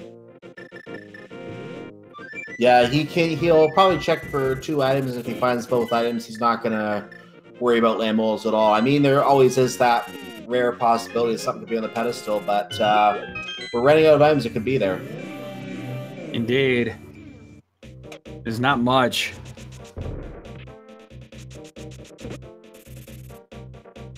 Map on the torch is Cantaloupe now heading into the main area of Ridley's lair here in Lower North Fair.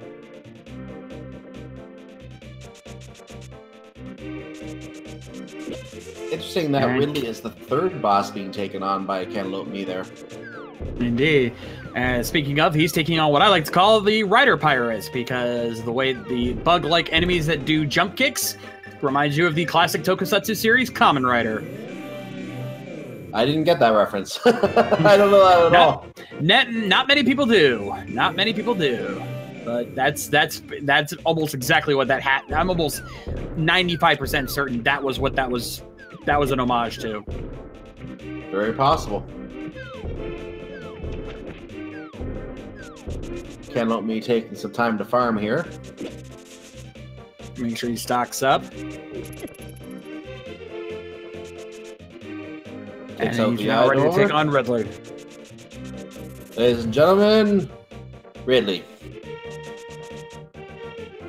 And I think Maniacal found both items in Desert because he is out of there.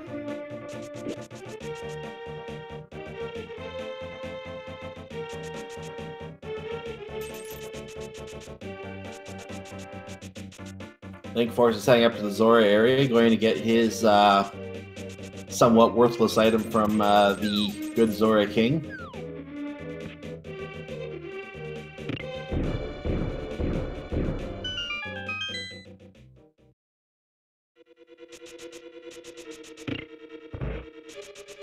Now I'm having a little bit of trouble with Ridley, but not doing too bad. Ridley is a tricky boss to fight, to be fair.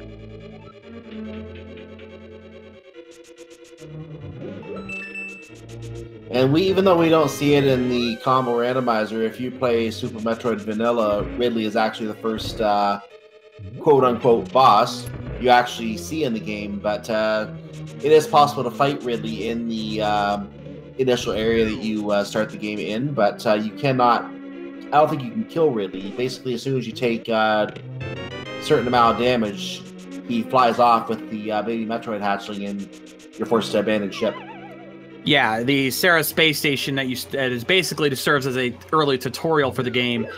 Ridley is the boss you fight there. You either have to do a certain amount of damage or you take a certain amount of damage and he flies off. As Cantaloupeme takes out Ridley, nicely done.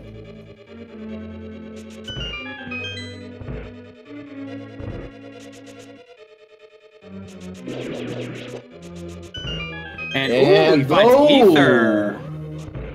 Well, that might be medallion. Indeed. We don't know what the other medallion requirement is for Turtle Rock. If it is Ether, that will be very helpful. That would be a little bit of the gain that Cantaloupeme gets back on Maniacal, who already has the hook shot.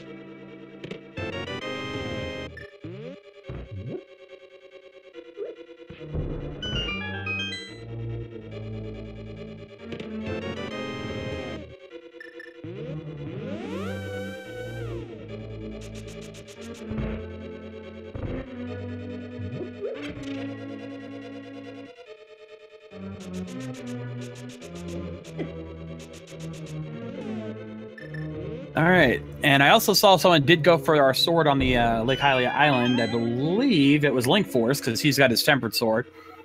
So right now, looking at the tracker that I've got up, we still got a lot of items left in Super Metroid to find.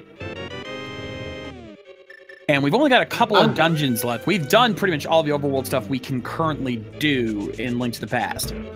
Speaking of the tracker, has cantaloupeme really not picked up a sword yet? That would be crazy if he's gone this long without having any sword. Yeah, I could have sworn he gotten something by now. I just noticed we don't have it lit up on the tracker, and I don't know if that's just... Yeah, he had to. He Okay. defeated Armos Knights. He had to have a sword because they dropped a sword. At the very minimum, he's got a fighter sword. That's true. Okay, I was trying to figure out why he didn't have a sword. Give credit to our trackers on this. He came in a little late, so he didn't see that earlier. So yep, that's understandable. It happened.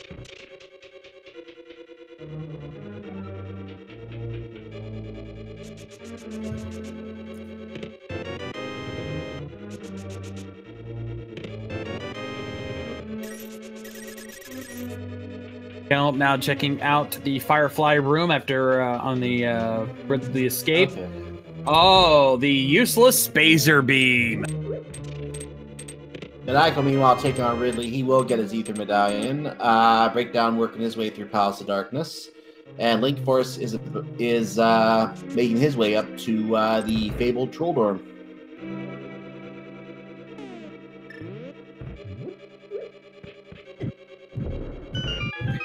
Well, Black Moon, yeah, to answer that, yeah, it's useless right now because they already have plasma. Why do they need Spazer if they've got plasma? If you find it early enough and you don't have plasma yet, yeah, Spazer's helpful, but right now, useless. Ooh, and powder. I wonder if they're ever going to make those progression. I'm going to guess that's kind of hard to do, though.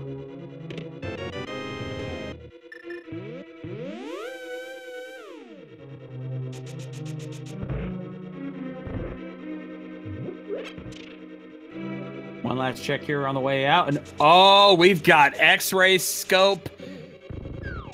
That, ladies and gentlemen, means we have microwave just before he thinks about going into Meridia. You could not have timed that better if you tried.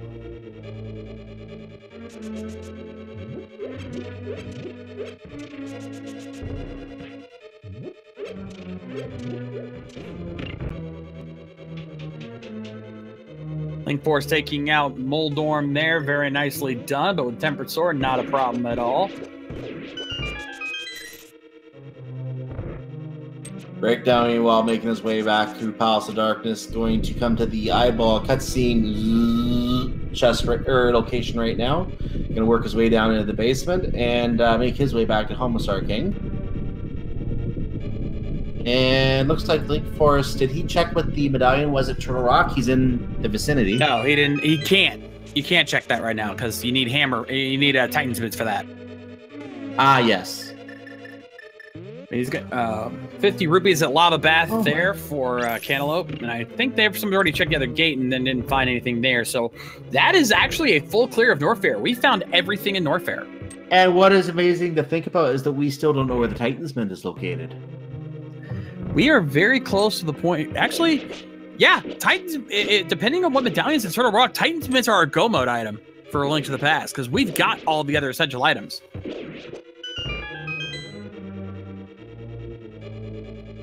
And in fact, technically speaking, since high jump boots may not be required, Titan's Mints are our overall go mode item. That's all that's left. I think it is. Yeah, because you don't need grapple, you don't need high jump boots, even though we know where those are. And we've got the essential beam items, charge and ice, and we've already got plasma. The only thing we would run is wave, but that's not required. Yeah, we are one item away from go mode, ladies and gentlemen. So that question becomes, of all the things that we could possibly be looking for, where is the Titan's Mint? I don't know. I'm just trying to take a look at the inventories to see if it would be an actual go mode or whether it's just no mode for us when we find it, depending on who finds it. I think if Maniacal finds it, he will be in go mode. Because he's got everything else he needs. He does. He's the only one with the hook shot, but anyone else finding it right now? And Linkforce did get his mirror from Skullwoods, by the way. So Cantaloupeme still has to get his mirror as well. So.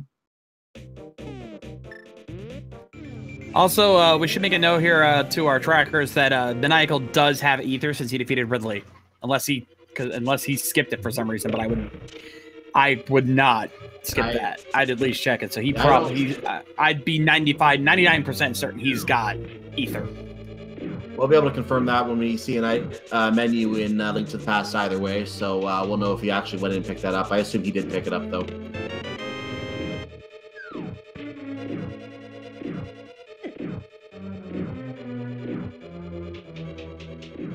Unless you know what medallions you need, if you see a medallion, you're going to pick it up. Yep. Without the knowledge, you have to pick it up. Yeah. But at this point, Titan's mitts are our go mode item. Overall, we've got everything else we need. Because we have both rods, we've got hammer. You know, you see our item trackers here, folks. We've got everything else. And right now, there's not many places left to check. Link to the Past wise, we've got Magic Bat that just opened up, but we also have, you know, and we've already seen all the items in Desert, so we only have Misery Mire and Swamp.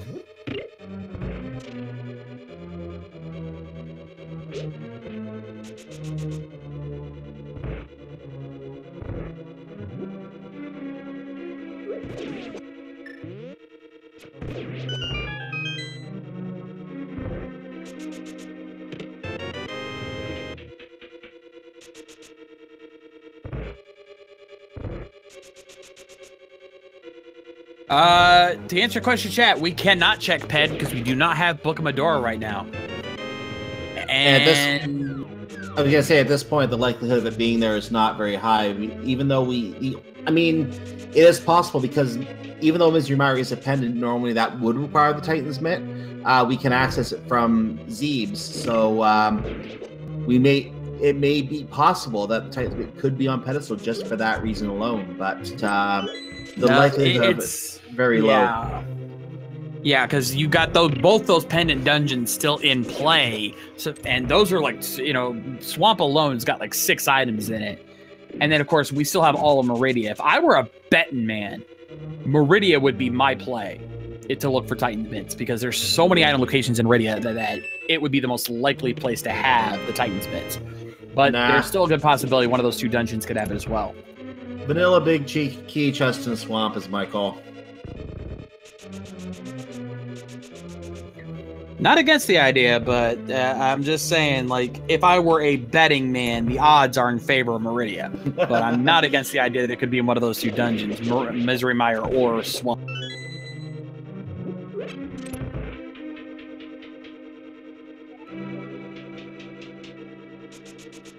When you've got, let's see, 2, 5, 6, 7, 8, 9, 10, 11, 12, 13, 14, 15 item locations after defeating Dragon and Meridia. That's a very big hotspot to find something. Yep. It's a lot of items, and by item density alone, that makes it the favorite location to check. But at the same time, I just have that feeling that Swamp Palace usually is the play that I would make, and when my spidey sense is tingling, so to speak, it's usually not wrong. Well, we'll find out here soon as Maniacal is beginning his play in Meridia. We'll see which of us has had the better guess here. Yep, and it could even be it could even be somewhere in Misery Mire too, for all we know, because I haven't been in there. Yep. Missiles on Main Street.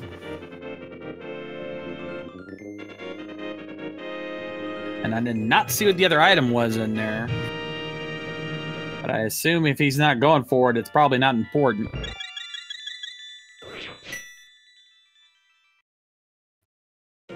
So instead, he's going to head up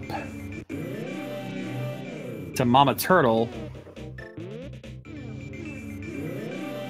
Bloomerang in Mama Turtle pedestal. Actually, that's one of the worst things to be that could happen. If Quake is if Titan's Mitt is in Meridia, and then we get to Turtle Rock, and find out. Oh, go find the Quake medallion. I've seen weirder things happen here. Mm-hmm.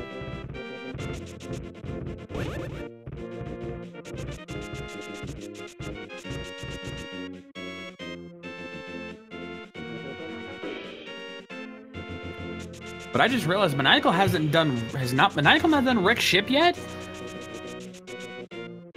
Because he hasn't defeated Fantoon yet, and he still doesn't have charge. So he needs to make sure he does that. He has not done Fantoon yet. Oh, we'll have to see. Just 5 arrow upgrade there at the start of Yellow Meridia.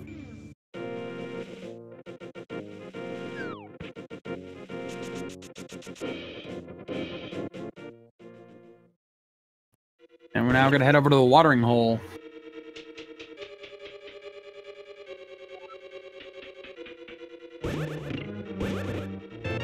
Just big 20s on both sides. So right now, our eyes are on Maniacal because everyone else is doing stuff we've already seen. Then again, there's really not much else we haven't seen. So our eyes are basically watching Maniacal to see what he does because he's doing the one thing we haven't seen. That's where I'm kind of watching right now to see what we come across here. If we see that Titans bit down here, we know that we can at least go to Turtle Rock, but will that be unlocked by Bombos or Ether, or will we have to find the Quake medallion to go inside? Well, we'll find out here soon. Maniacal now heading into the aqueduct. We've got the 2 sand pits, which we might check now, but he might... Yeah, it looks like he's going to set up for sand pits. He's going to check the left and right sand pits to see if those have it. There's 2 items on each side. Either one of those could have what he's looking for. And then I'll probably check the aqueduct, the 2 items up top in the aqueduct after that. Or maybe not. He's going to head up here first. Finds a missile pack. And grapple beam. Well.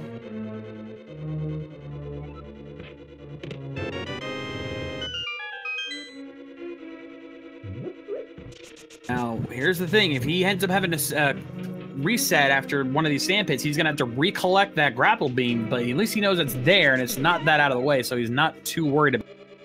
Let's see what he finds down here. A missile pack and our last sword upgrade. He will take that. That means he will not be... I don't think he collected the one on the Helia Islands, so I would say at this point he won't do that. He's happy with the Tempered Sword. Tempered Sword and Grapple Beam, he's good to go, and it looks like he might be going for Shack Tool.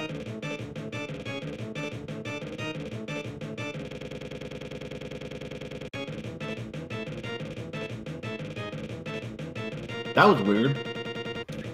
Uh-oh. What is going on with Breakdown's game right now? That's a good question. We'll switch over our audio here temporarily while he gets that worked out. But we've got Shack Tool now for Maniacal.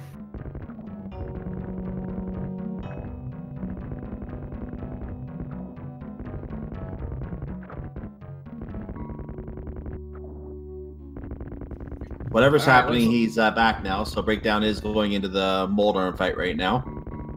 Indeed.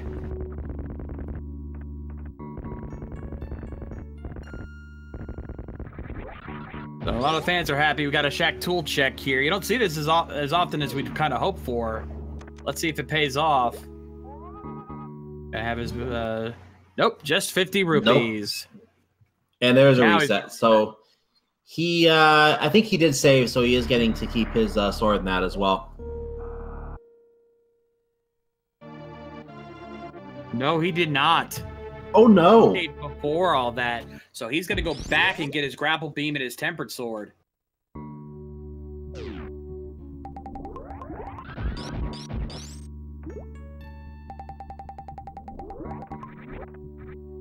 Or no, he's going to check left sand pit first. Why not? It's not a huge time loss, really. Worst case scenario, he can go back and get all of that after checking the sand pit and then checking less everything else. Super missiles and heart piece. So now he's going to reset and probably get everything else and then come back around.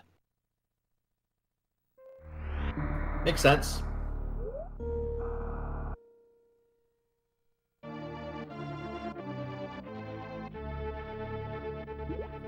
This makes more sense, honestly, because this means he can check that. Now he knows that that sand pit's empty. He can just grab everything else on the right side and just be good to go.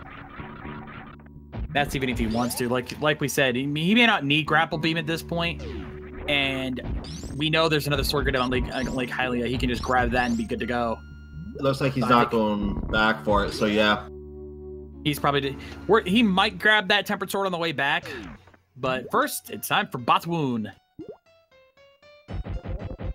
It looks like he's just going to go for standard missile strats. He could microwave if he wanted to, but he's going to do this the hard way.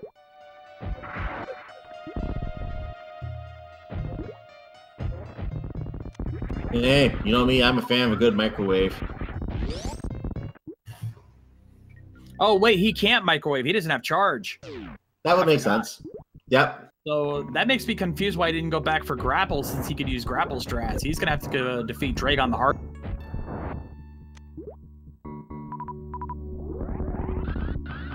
Just a big 20 there. Probably not going to be picking that up. No, I would say at this point, any money you find in Super Metroid, you're not going to be picking up, because you've already opened Palace of Darkness, you've already done the digging game, you've already done the Zora check, and there's not really much else that costs money that you need to do in Link to the Past. No, instead, he's going to recharge. He's going to restock up on missiles and supers to prep up for Dragon, since he's going to have to go this the hard way. The best strategy he has outside of missiles will probably be Shine Spark.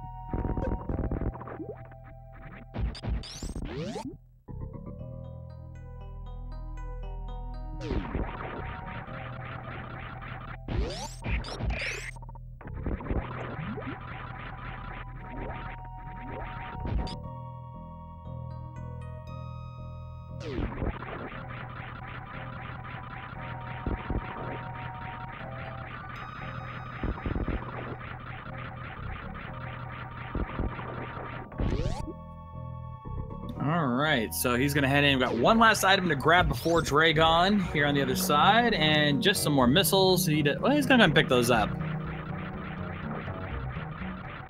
And as he heads into Dragon here, now I want to talk about something that was recently discovered. I'm sure most of you guys have heard of this, but one of the little mini Dragons that you're going to see floating in here at the start actually spells out a message. This was just recently discovered, but one of the programmers of the game, late one night, programmed one of the mini Dragons to spell out the words Keiko Love in its movement pattern. And unfortunately, we're not going to see it because he's on the other side. But yeah, they actually did that. This was if you follow the pattern, it says Keiko Love in English, and nobody discovered it until like just recently. That is very interesting.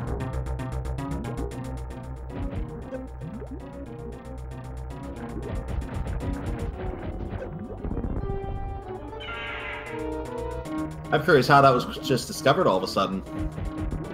Well, it's one of those things you don't think about tracking the movement patterns of those things because of how just random they all appear to be moving. But apparently someone figured it out, or I think in an interview, someone, the developer that did it later in a later interview finally revealed that he did something like that. Nice quick kill there for Maniacal. Nicely done. Very nice. Yeah. And yes, Black Moon, this was confirmed. It came out in an interview, and someone has tracked the movements of those mini Dragons and confirmed it. So that is official. I just quickly Googled it too, and it's being referred to as an official Easter egg. So yeah, it is something that is real.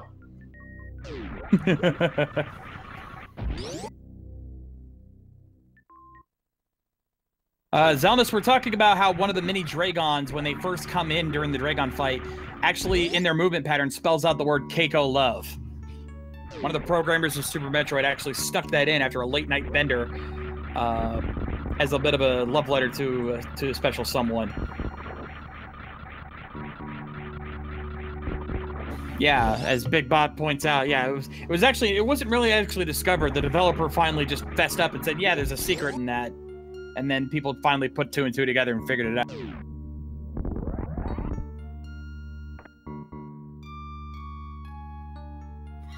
It's amazing the secrets that have been hidden. Like, you would think by now, after all these years and the internet and people having no time on their hands, that there wouldn't be any secrets left to find in these old games. But even today, we're still finding out things that were hidden 20, 30 years ago.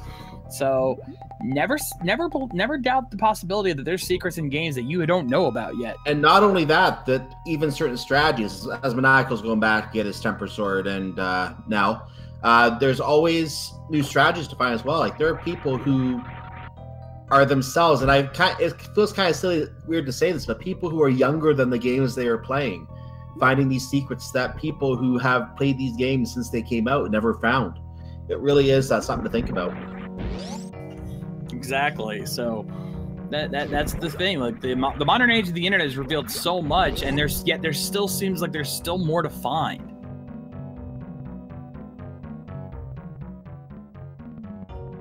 Anyway, Maniacal now finishing up Dragon. He's going to head up, but he's going to be checking Plasma here.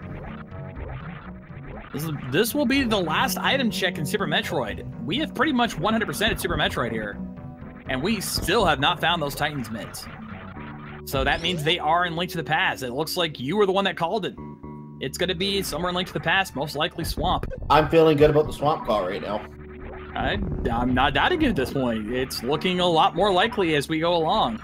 With 6 items in Swamp, that would be the place to go. But it's official. We have to check Pendant Dungeons because aside from Magic Bat, that's all we have left. Unless by some miracle it's here at Plasma. Let's find out. And to explain why I think it's in Swamp Palace, we had flippers very early, and boots were available very quickly to get the flippers from the library as well. With the mirror being located in. Can't think of the name. Almost had the Skull Woods.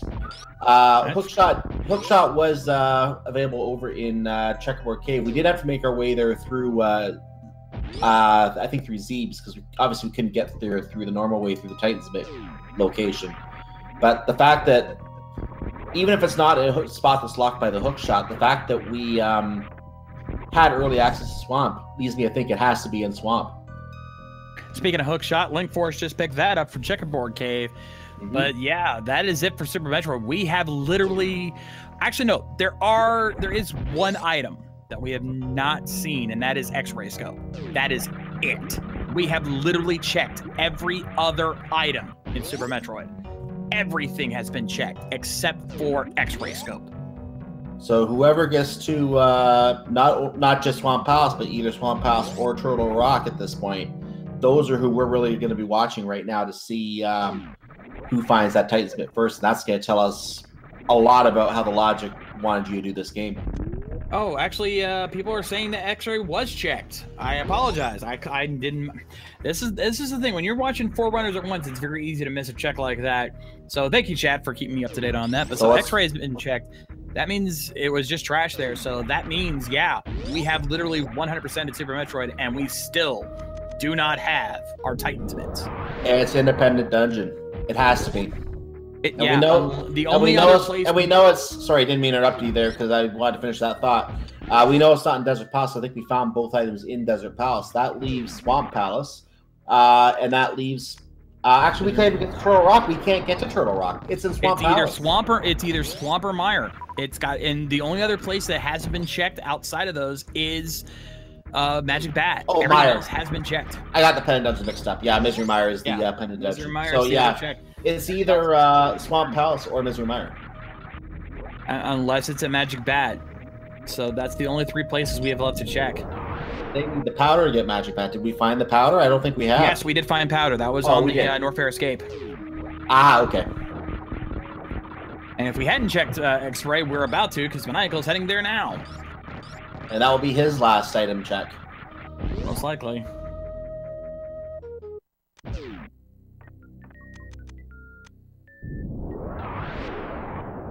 Yeah, it was just rupees.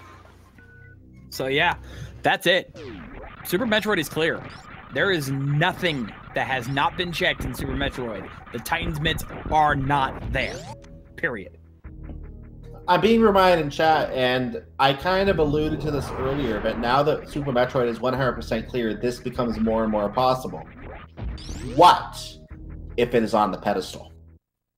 It is very well possible because all 3 pendant dungeons, none of them, and the logic of this combo randomizer, thanks to that ability to go into through Lower Norfair, and that's going to be a problem. because as you would imagine, you would normally need Titan's Mitts to get to exactly. Minor. But we don't. But now the logic has changed to exclude that because we could go in through Lord Norfair. So and that is if it's a pedestal seed, that's going to hurt.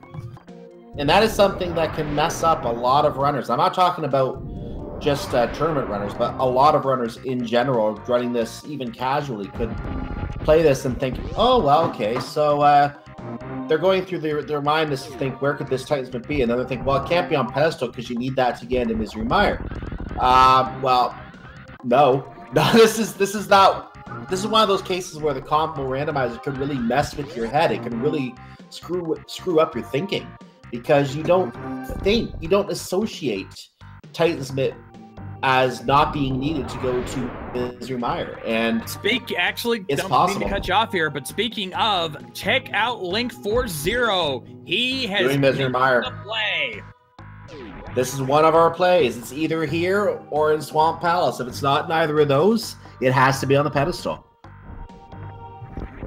And that actually might give a Linkforce a lead here against Breakdown. It would, I think. He didn't have the lead overall, but he would have the lead over Breakdown because this is something that Breakdown... Well, actually, Breakdown's not that far behind. And if he makes the same play, he won't be that far behind on that.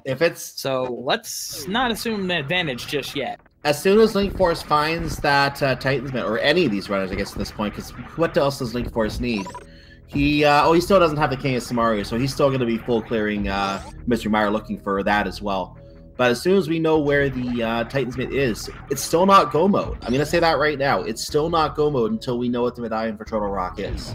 If it's not Quake, then we're in go mode.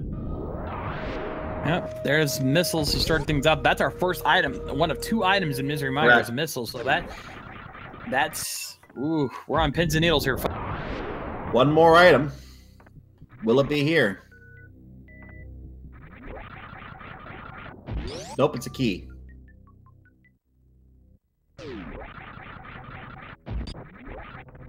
I'm kind of excited to see where this Titan's Mitt now. I never thought I'd be happy to find a glove. I know, right? It's not the first time I've seen Titan's Mitts be the go mode item, but it's been a while. Yeah, 2 hours without Titan. It's almost 2 hours.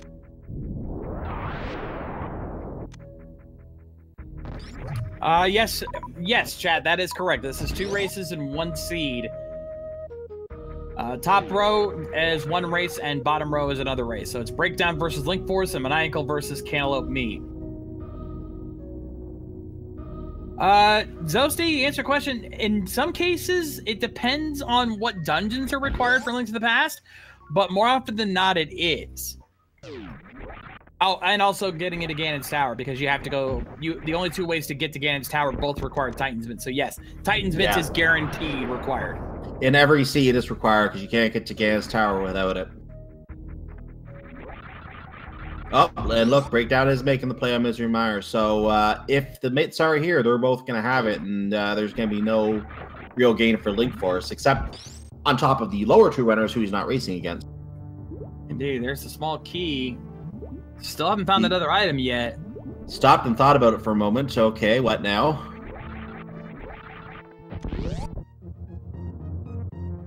I think he's going to the Firelock side of Misery Mire right now, so that seems to be the next play.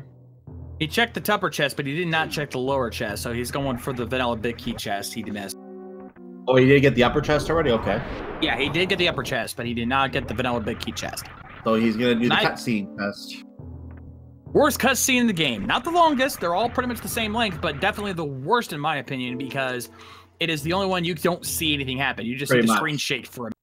You're thinking, come on, or you're not done yet. Come on, hurry. Hurry, you darn thing.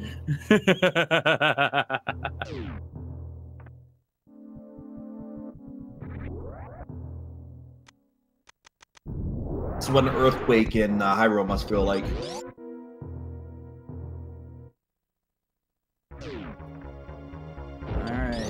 Now, most likely this is the big key, because I think that's the only thing he hasn't gotten yet. Sure enough, there it is, vanilla big key.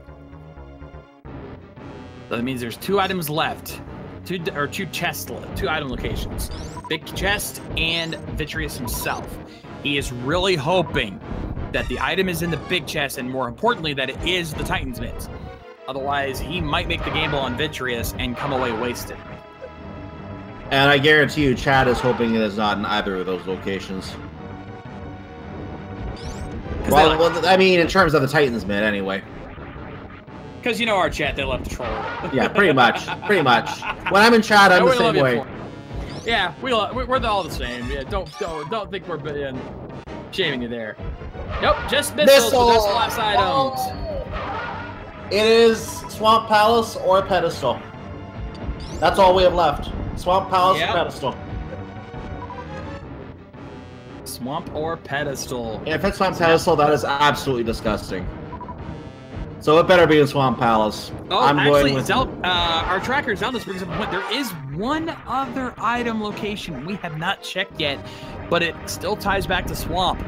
Green Pendant. True. That's true. This would be a case where if the hint tiles were available in the combo randomizer, it would be very, very handy to get. The Kakarika Village Elder has the Titans bit, or the glove upgrade. And let's not also forget, there is still one other item in play that we have not found, and that is the Book of Medora. Not only would it allow us to verify if the pedestal had the Titans bits, but there's also 2 tablets in play. Both of those could also have those Titans bits. And what would really be sweet, and I've seen this happen before. Oh, Magic Bat. Magic Bat's still in play, yes, but the God seed right now, the seed that I know everyone in the chat would love to see, is if the one of the tablets had the Titans bits, and the book was on the pedestal. Oh gosh. That is what our fans want right now. I'm sure of it. And I can already see chat already thinking and loving that idea. But that's what we've got. We've got Magic Bat, we've got tablets, Swamp Palace, and Pedestal. But some of those items are book locked. So if we find the book first, that is going to send the Goose Chase even wild. Yeah, this is getting disgusting.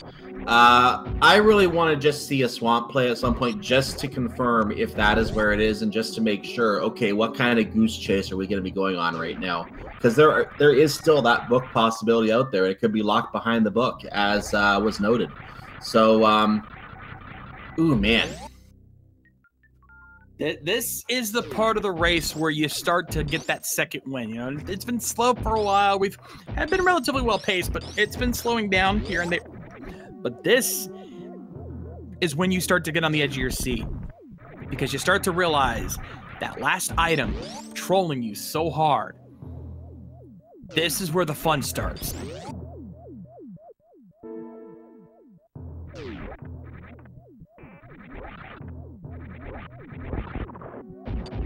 Of course, that depends on your definition of quote-unquote fun. If you're a runner, it's the worst feeling in the world. You hate it. You don't want it to go through all that trouble. Exactly. Well, some guys like to have fun with that. But if you're a fan, if you're a viewer, it's the sweetest. As a viewer, you enjoy watching runners do it because it's fun watching talented runners go through absolutely ridiculous, horrible circumstance that you would not want to do yourself. I have so many times doing commentary for these races discussed what would be the trolliest setup. Finding what items and what places to give them the most annoying yet fun seed.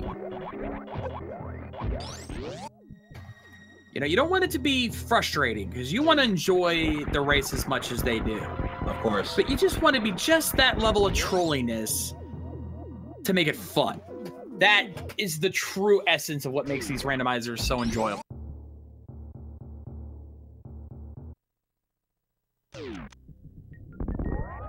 And everyone's in Super Metroid right now. We know that it's not in Super Metroid. That's the only thing we don't know. That we do know. It's not in Super Metroid at all. As Maniacal finds what I think was an arrow pack, if I'm not mistaken. Yeah, there was nothing there. Though he is going to get his charge beam here shortly once he goes into the bowling room, so he'll be happy with that. But he's still looking for those Titans mitts. He does not know where they are, and they're not.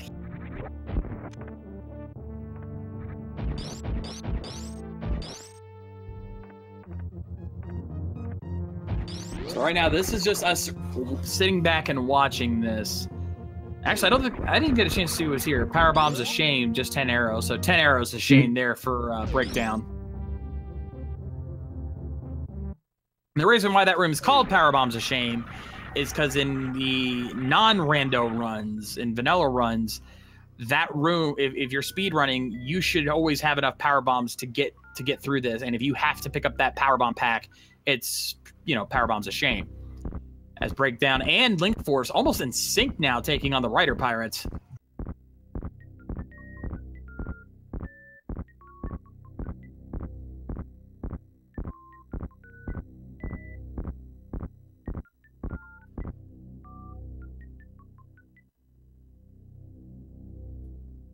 And yeah, all of our runners should have plasma because that was in chess game. You don't miss that plasma. Like, there are days where you may miss plasma or you may never get it, but where plasma was in this seed, you couldn't pass it up. Yeah, it would be hard to miss that one. That's very easy to check location when you're doing Village of Outcasts.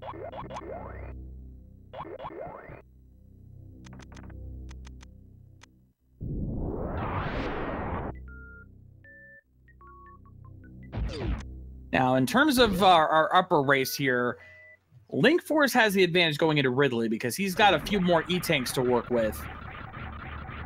But they both are pretty good on ammo, and Breakdown has at least a decent amount of health, so it won't be that bad, but it'll be at least a little bit easier in terms of Linkforce taking on Ridley. Looking at the overall health, I'm noticing that at least in terms of health they need for the final fight, at least they're good for that. So it'll just be... We're still missing a few energy tanks here, interestingly enough, and we still have only 2 pendant dungeons and 1 or 2 crystal dungeons left to do in Ganon's Tower, so could be in there as well. Most runners are going to do Ganon first before doing Mother Brain, so they're going to probably find those energy tanks in Ganon's Tower somewhere.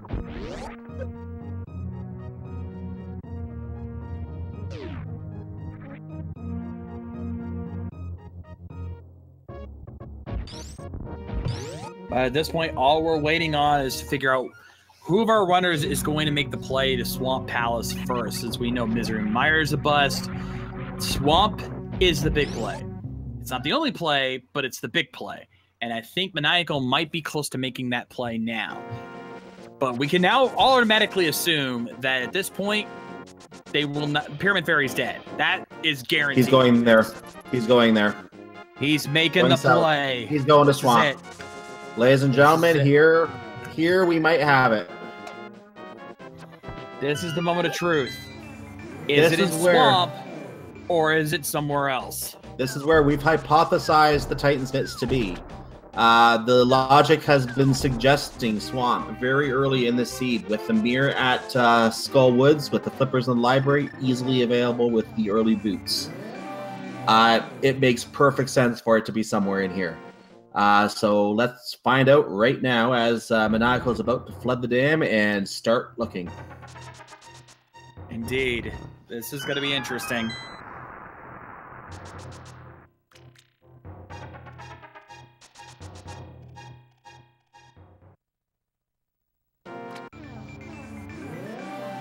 All eyes are on Maniacal.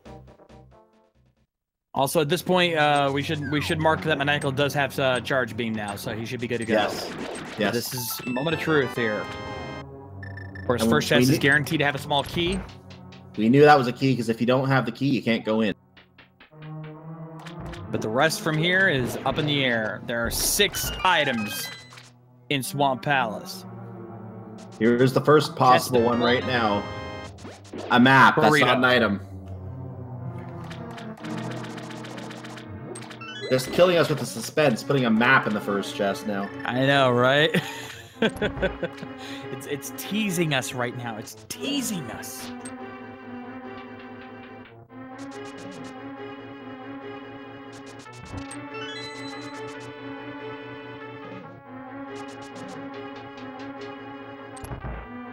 That means the next chest is probably going to have a compass.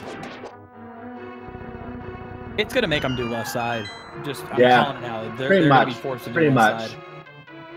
No, worse yet, big key in like the waterfall room right before Argus. That's the evil part right there. But then you'd have to have it in the big chest. Exactly. That's why. Make him go back.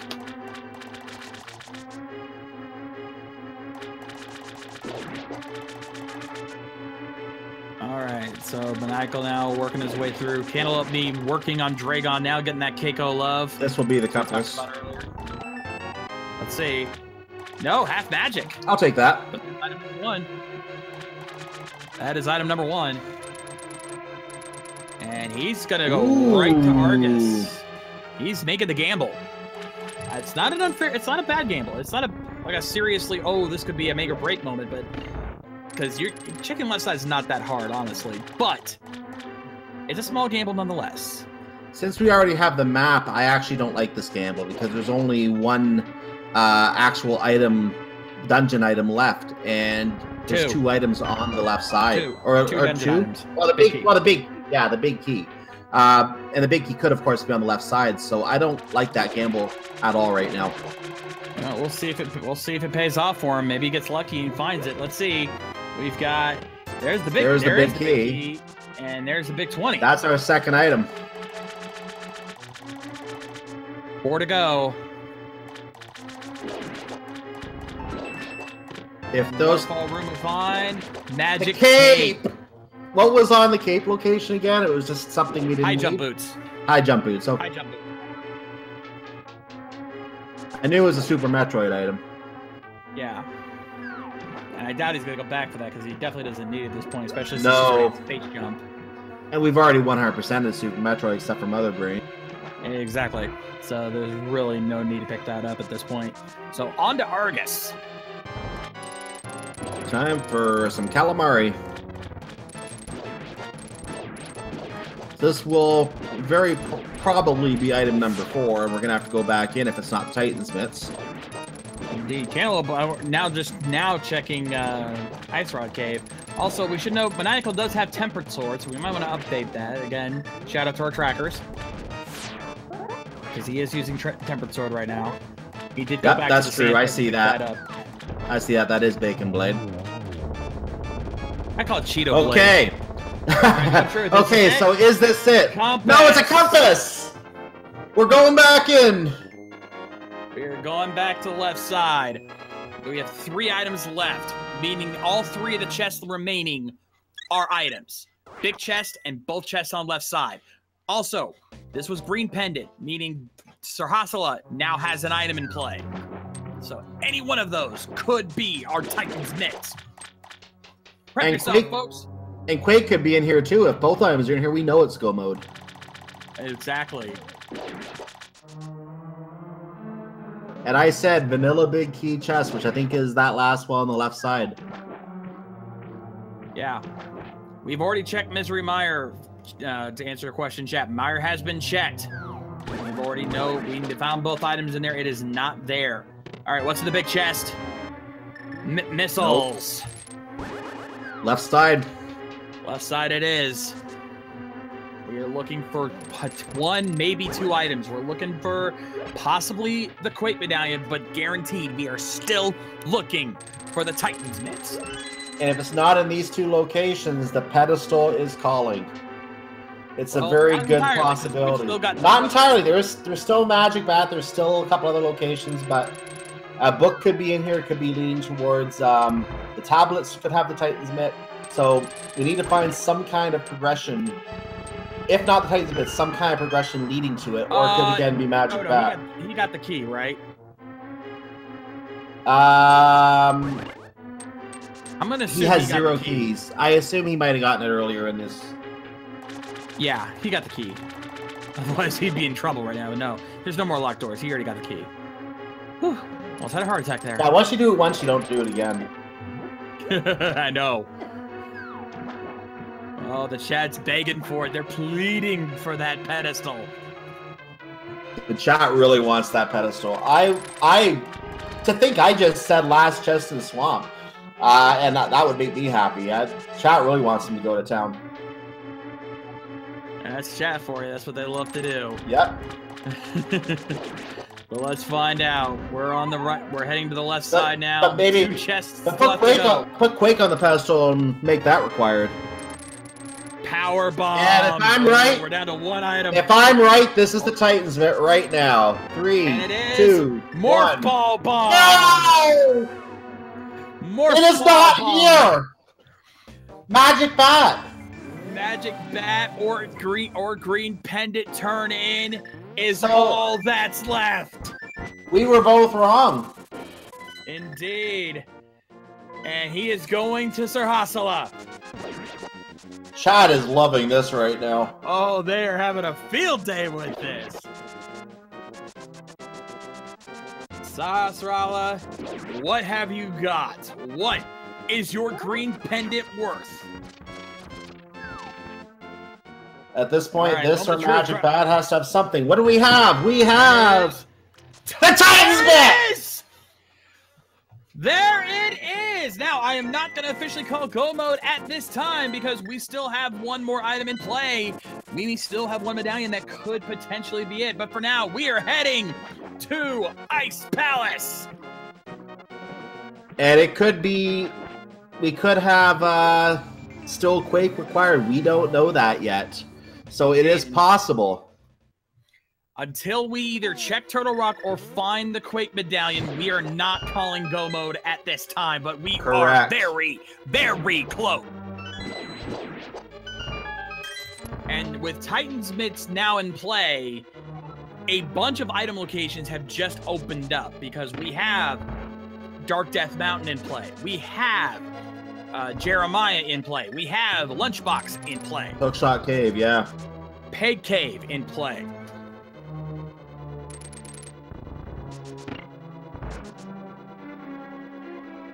And for all we know, it could, if Quake is required for Turtle Rock, we could still have that situation where Quake is locked behind the Book of Medora, or in either situation, either Quake or the book is on the pedestal, and in the latter case where the book is on the pedestal, Quake is locked by it. Also, to clarify for chat, Jeremiah is my nickname for the swordsmith because, well, Jeremiah was the bullfrog. And yes, he is a good friend of mine. I've actually been using that myself, so yeah, I use that a lot.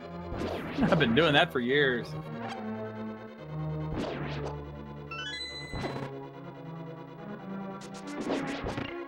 Now, I do have to agree with Zelnus. At this point, I would not exactly hold your hopes too high for a pedestal seat here, because there's so many locations now opened up that the odds of finding Quake on pedestal are very slim. Very low. But it is still possible. Possible, but low. So, yeah. It's not dead, but it is very much on life support. Yep. Beep. Beep.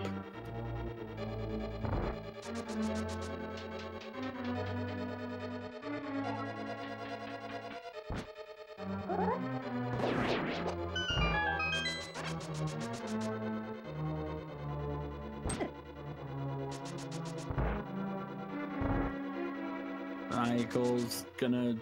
I don't think he's gonna full clear Ice Palace, but he's gonna check as much as he can because he wants to not... Because he wants to find that, Oh, he's not even checking that chest. He's going... Is he go-moding it? I think he's gambling on Turtle Rock already being ready. He's go-moding Ice Palace. He is really gambling here. He is really gambling.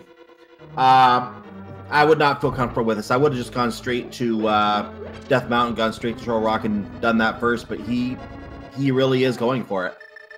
To be fair, and the way I see this is that, yeah, this is a gamble, not go-moding, not full clearing Ice Palace, but with how quickly he got that Bombos and Ether medallions, the odds of it being Quake are pretty slim. I think he's pretty much counting on it being one of those two medallions, and it's not a bad gamble. And even if it isn't, the only dungeon he's really going to have to redo is this one here. He's done everything else. So this isn't really a bad gamble. But it would still be interesting to see him get up there, go through the hammer pegs up there, and warp across and find, oh, great. I bet you that's what chat wants right now. He's got a 2/3 chance of getting into Turtle Rock. Yeah. That's enough to make a gamble like this. So I'm not exactly against this call. 67% chance isn't bad. No, not at all. I'm not against this gamble. It's a gamble no matter how you look at it, but it's not a big one, like I've been saying. If it was a big gamble, I'd be a little more concerned, but with what he's... Oh, he's going to stock up on some potions. He wants to make sure he's prepped. And Cantaloupeme now also running Swamp Palace, so he's not far behind, but... I was just noticing that, too.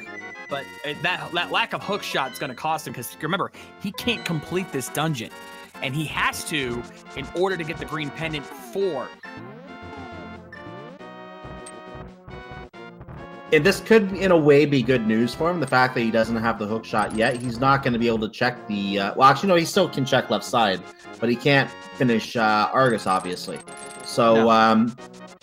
In the end, he's not going to be coming back to check those because there's going to be no reason for him to. By then, he'll probably have found it. Exactly. So, unfortunately, that's going to slow him down a little bit. But... Oh, wait. No, I take that back. Sahasrara had the Titan's bit. He has to complete... Yep. Oh man, this is gonna be bad for him. This hurt him. This will hurt bad. A lot. Yeah, the fact that he did not have that mirror when he needs it is gonna cost him, because he now does not have the hook shot that he needs to complete this dungeon and thus get his Titan's mitts. So right now, Maniacal has a distinctive lead here against Cantaloupe. Yeah, I would say at this point he does. Blueberries and red meringue in the Super Bunny Cave. And bear in mind, Maniacal also has Hookshot Cave up there. That's 4 more item spots for him to check. And he could find Quake in here, but he's going to check first, which is not a bad call. What is it? It's Bombos. He's in go mode! Ladies and gentlemen, if you check your watches, your phones, your time, keep your devices at this time, you will find that Maniacal has officially entered go mode time. At 2 hours, 22 minutes, and 10 seconds, he is in go mode.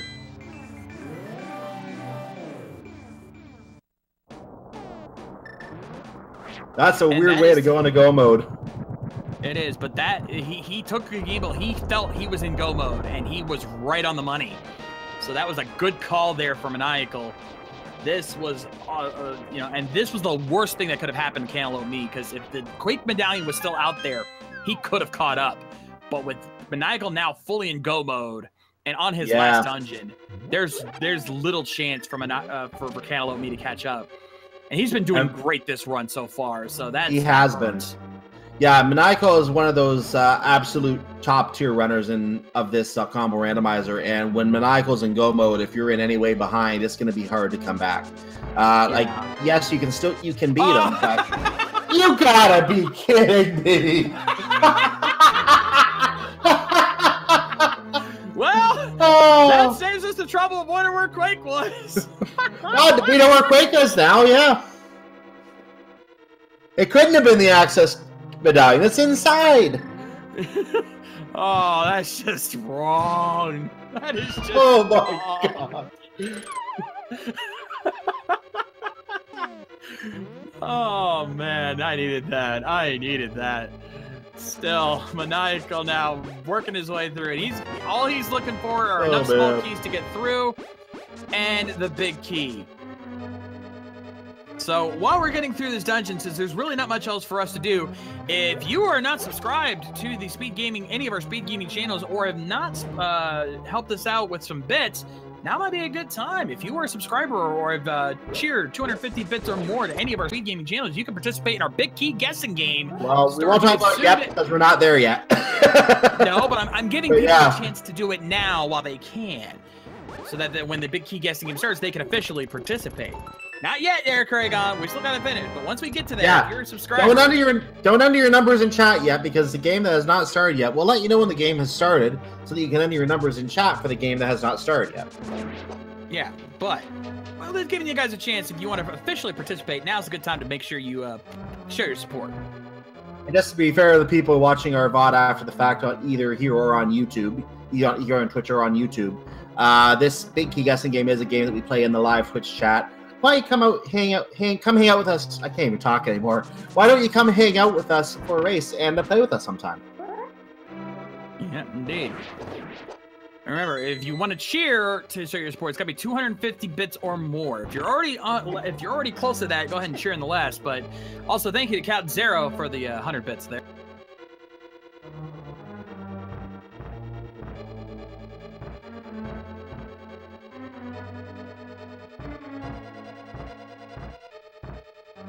We already have one vote in chat to let Ganon win. I'm sorry. I'm afraid we cannot do that.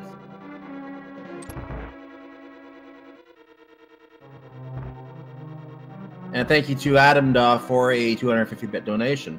Good luck in the guessing game, Lynn. Indeed. Thank you very much. And of course, all of your bits right now are also being helped for the Direct Relief charity, so make sure you guys, help out with that as well for the Blizzard of bits. Yeah, you have to include the hashtag charity for that, and that is just a event going on right now, obviously, and that's something they're doing for the holidays here. That's a Twitch thing, not us. That is a Twitch thing, but it's still good. It's still helpful for us, so we will certainly help participate with that. Of course. Also, thank you to Contender Q for the Tier 1 sub. Thank you.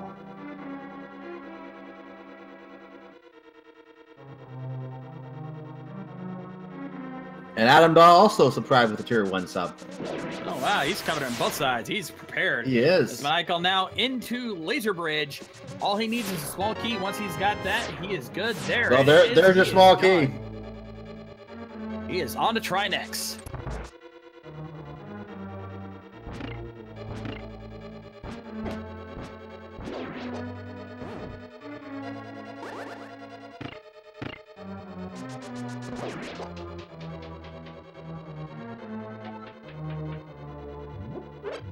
So now we're coming down to basement 3. We're entering the final final straight path to get across to Trinex, and the turtle with 3 heads, who you need the elements to defeat in both cases. And after this, we are going to be on our way to Gan's Tower and eventually to Mother Brain. Nice quick start there from Maniacal taking on the first head. Gonna set him up. Thankfully, he got the other guy in a trap now, so ice won't be on the ground. Yep. Down goes head number 2, and on to the final. And the shell that the turtle lives in explodes. The turtle exposes itself and comes out with the shell. And nice swing and very quick kill. Ladies and gentlemen, get your guesses in chat for the big key guessing game. Wait for it. Wait for it. We're gonna wait for it now. Hold on. Okay, now start it. Wait for the. Get your guesses in chat for the big key guessing game. For you here. Yep, we're gonna start right now for you. A little early. You guys gotta slow down. There we go. Oh, we can go. Ladies and gentlemen, there are 22 possible locations inside of Gan's Tower where that big key could be hiding. If you're a subscriber or a supporter with bits, get your guesses in chat. Let us know where you think that big key is going to be hiding. And Deshays, where are you? Well, and Deshays, where are you gonna say that big key is located today? I've stopped guessing a long time ago, to be honest. Here we went anyway.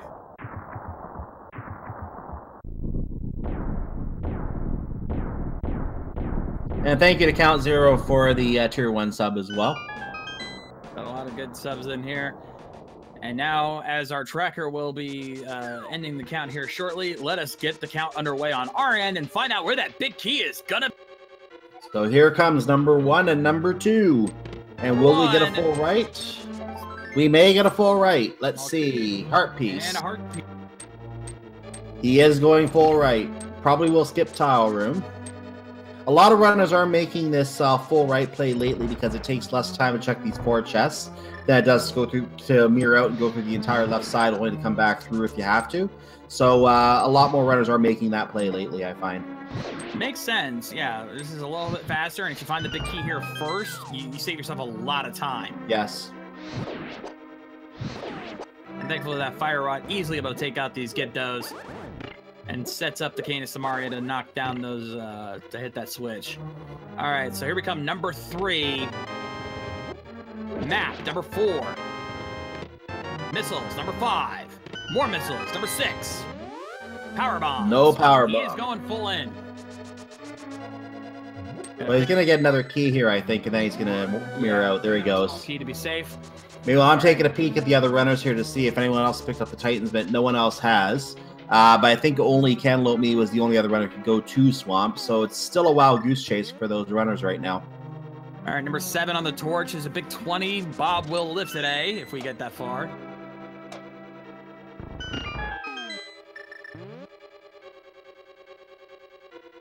So the hook shot is out. Time to go north. Indeed. All right, number 8. Book of There's Medora, the number book. 9. Art piece at number 9. Number 10. Small key. Number 11. Piece of We go south.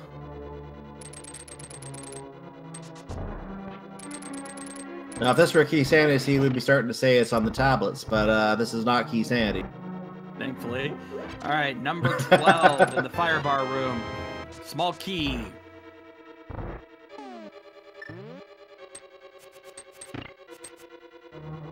Nice use of the boomerang there to hit the switch. Very nice. Up too quick there. Setting himself up there. Nicely done. Use the hook shot there. Maniacal really showing how he's practiced this game very well. Nicely done. We're getting our magic bat check, by the way. I think this is the first time we've seen this. No, so magic. Cantaloupe No? already checked this. It was nothing. Oh, he did. Okay, I didn't notice him check. All right, number 13. There it is. 13 is the magic number. Big key at 13. So if you guess 13, congratulations. I will have your prize in just a minute. We'll be adding you to our and we'll also be adding you to our leaderboards here. And congratulations to Tall White Ninja, who was able to get a guess correctly there, right on the money.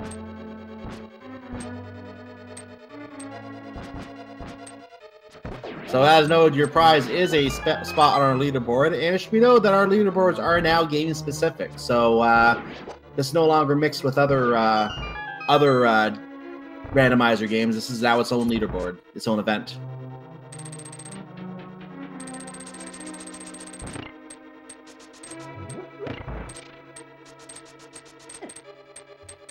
But thank you to everyone else who showed their support and joined our game officially. You guys are free to try again next time. Maybe next time you'll get it right and get on our leaderboards. Have some fun. In the meantime, Maniacal now running the gauntlet here. Off to a pretty good start so far.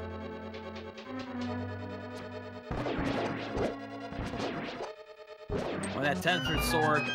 Thankfully, Maniacal's in very good position, armed, weapon-wise, because he's got the red nail for defense. He's got silver arrows for Ganon. He's got tempered sword. He's only got Fisher Price shield, but honestly, I don't really know any runner who gives a care about any of the shields. Like even Mirror Shield doesn't really bother them that much.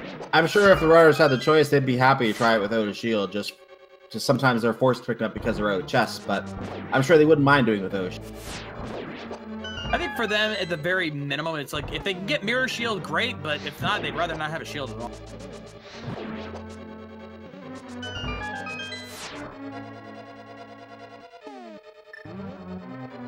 Breakdown, meanwhile, is making the play on Swamp Palace, so he's going to, he does have the hook shot. He did pick it up, so he will be able to clear it and get the green pendant. And we know the green pendant locks that Titan's Mitts, so that is absolutely mandatory. Indeed. Nice quick kill there from Maniacal, getting only a cycle and a half there on land mode 2. And Cantaloupe finally finds his hook shot.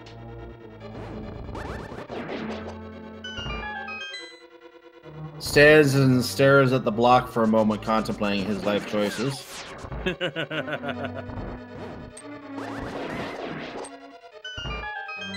Nice setup there for Maniacal there with the style robes. As he heads into the first of the 2 torch rooms here in Ganon's Tower.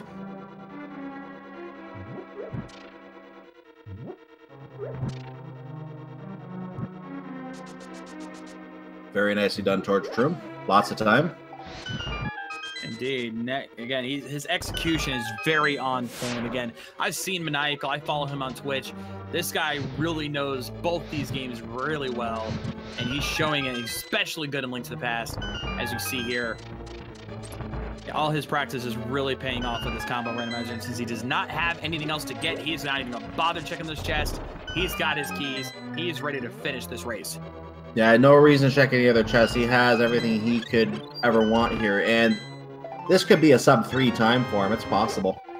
It's a slim chance. But given that he's already defeated all of the Metroid bosses, and he's already on his way to Ganon, it is very possible we could be seeing a sub-3. It is. And even our tracker Zelda disagrees. Yeah, we're easily a sub-3 here. So yeah, this is gonna be huge.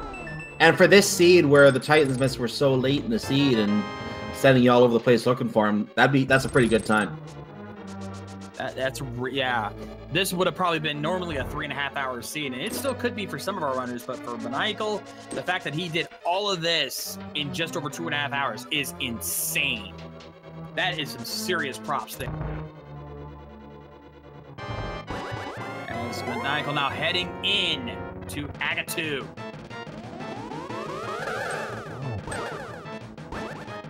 That was a single shot because they were too close together. But he gets a double there. Nice double, nice double. Oh, got a single there thanks to those blue balls. Trying to get. And there nice he goes. Double. Nice double. 1-2, 1-2. It's time for the Big Pig. You're stealing my lines, man. Hey, I use it too. Stealing my line. But indeed, it is indeed time for the Big Pig. And again, 2:36 going into Ganon. That is unreal to see. Almost every race I've calmed has been averaged around 3.5 hours. So nicely done here. This is going to be huge. Oh, Maniacal tried to hover there. They're a little showing off, but nonetheless. No point for that hole. We're not heading to then why is the light in the fridge? I like that one. I've seen that one before. That's only about the second or third time I've seen it, but yeah, that's actually a funny one. And look at him wailing away here on Phase 1 Ganon. Or Phase 2 Ganon at this point. He's using the cape for the invincibility as well. And he's easily on to Phase 3 there. Nicely done. Very Turn off fast. the cape. Turn off the cape. Start having Ganon throw temper tantrums. Indeed. And he's going to prep silver arrows. He's going to try to get an early shot, and he's probably not too concerned about Torch Glitch at this point. He's got more than magic with half magic and blood. Yes, indeed, we did find your light arrows. Oh, actually, he might go for it. Oh, he tried, but he didn't get it. He tried. He was going to go for it, but he missed his shot. Nonetheless, he doesn't need it.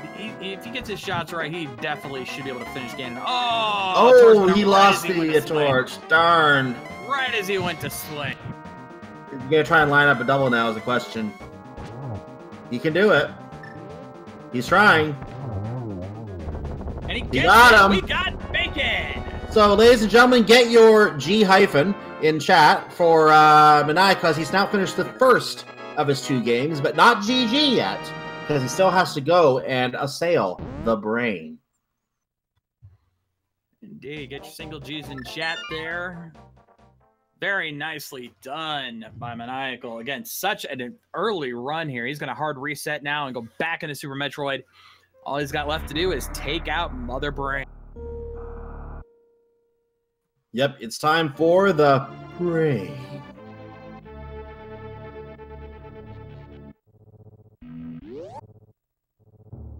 And he seems to... he's reloading all of his collectibles right now.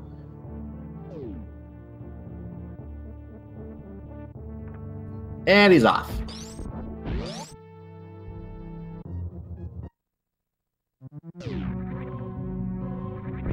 With that armament, he is good to go. 105 regular missiles, 60 exactly on super missiles, even though he doesn't need them now because he's got charged plasma, and 40 power bombs, plus tons of health E-tanks. He is as prepped as he could be for this fight.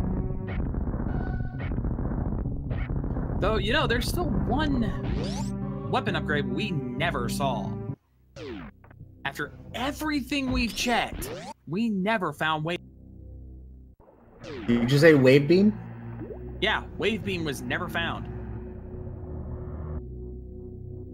Probably somewhere in Gan's Tower. More than likely, we still have quite a few places checked. And then again, we still have a few other places that were never checked. Because I don't think anyone ever checked Swordsmith, Peg Cave, Lunchbox. That still was never checked. Hookshot Cave was never checked.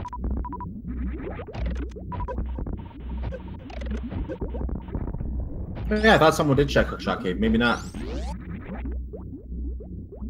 Why is Maniacal still using Spazer? I know for a fact he's got plasma.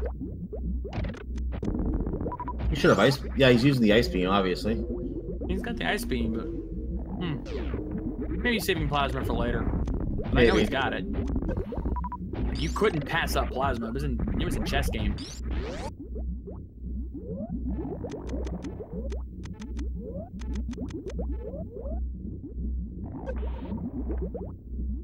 There he goes. He was switching it on. He was probably wondering the same thing you did. He was like, wait a minute, why am I using Spazer? I've got plasma. There we go. So we're going to be coming up right now in about one door, I believe, on the so-called point of no return. If you walk in here in Randomizer without the appropriate ammo and save beyond here, you pretty much can't finish the game if you don't have the charge beam or the other appropriate weaponry. Indeed, and based on his health and the fact he's not turning off his, he's taking damage. Yeah, he's taking damage. He's, it looks like he's not going to be trying to do baby skip. Indeed. Taking all the damage. Also, ladies and gentlemen, Breakdown has officially entered Go mode now. He has his Titan's meds, and he is in Ice Palace. Now, he doesn't know he's in Go mode yet, but will he gamble on this is the question. That's a good question indeed. But we know he's in Go mode, just has to finish the race. There's a reason why he didn't do, there's a reason he didn't do baby skip. He needs high jump boots for that, which we never got. So he couldn't do baby skip. Thank you, chat, for reminding me of that. I always forget about high jump boots. There's always those little details. Nothing to worry about. He did remember to look right, which saved him a little bit, saved him a few frames. If you look to the right, the brain was not designed for you to face right when you're doing baby Metroid. So if you face to the right, it cuts out the animation of Samus standing up. So it's a little extra speed there. And the question is, will he go for zips?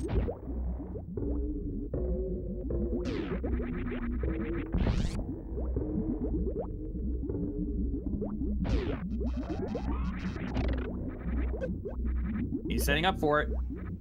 First try, nicely done.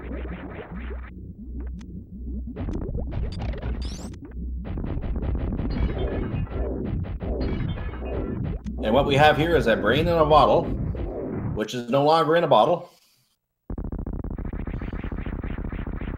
And we're on to Mother Brain. All right, so ladies and gentlemen, get your orders prepped in because we're here at McBrainies, as I like to call it. For those who are wondering why I say that, most of Mother Brain's attacks are food-based. We've got French fries, we've got onion rings, we've got tater tots, and we've got ketchup beef. Okay, that's a new one to me. I'm surprised. I've heard that at GDQ. That's where I got it from. Calling it McBrainies was kind of new. I don't remember who it was that told me that, but I think it was somebody in the chat room. But the food-based attacks, I've been hearing about that for years. Oh, I didn't. Shows you how good my Super Metroid knowledge is. I never heard that before. I would love that.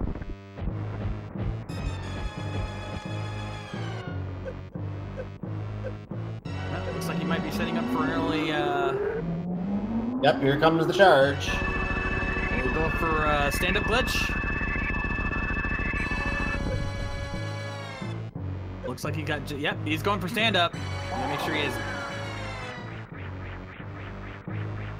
He is setting up for stand-up glitch. Basically, what this will do is he stays in the air until the baby Metroid attack finishes the attack, and now from here, after as the baby Metroid is healing Samus, Maniacal will still be able to attack with charge shots until he gets the Hyper Beam, allowing him to speed up the final Mother Brain phase.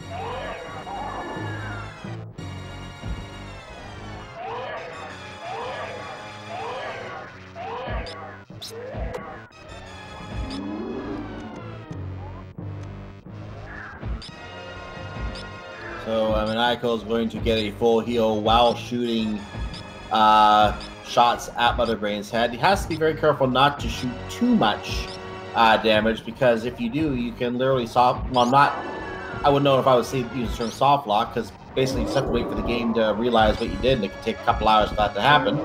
But you can literally end up in a situation where you can't play.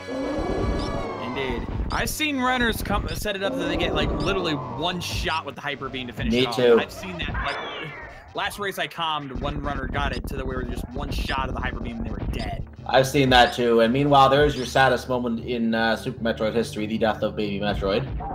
Indeed. And now it's time for Mother Brain to taste the rainbow of fruit pain. Mmm, rainbow. And that's it. Down goes Mother Brain. But we're not done yet, folks, because if you've played a Metroid game in your life, you know it's time for the countdown. The escape. It is time for the escape. Maniacal will have 3 minutes to get out. So we are guaranteed looking at sub 50 here, ladies. 250, I think you mean. No, 3 minutes. Yeah, sub 250 is what you're... Oh, yeah. We are looking at sub 250. Guaranteed. Because he has to be out of there before sub 50, so he guaranteed. Now, and of course, the chat asking, save the animals! He won't do it.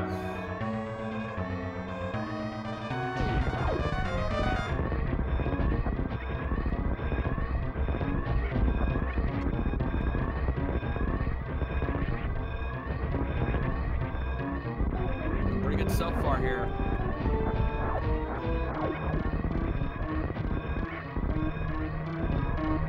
If he can get the speed, if he can get the shine spark here in the tower, he'll be out of here in less than a minute, or just over a minute, I should say. Oh, easily gets the shine spark. Nicely done.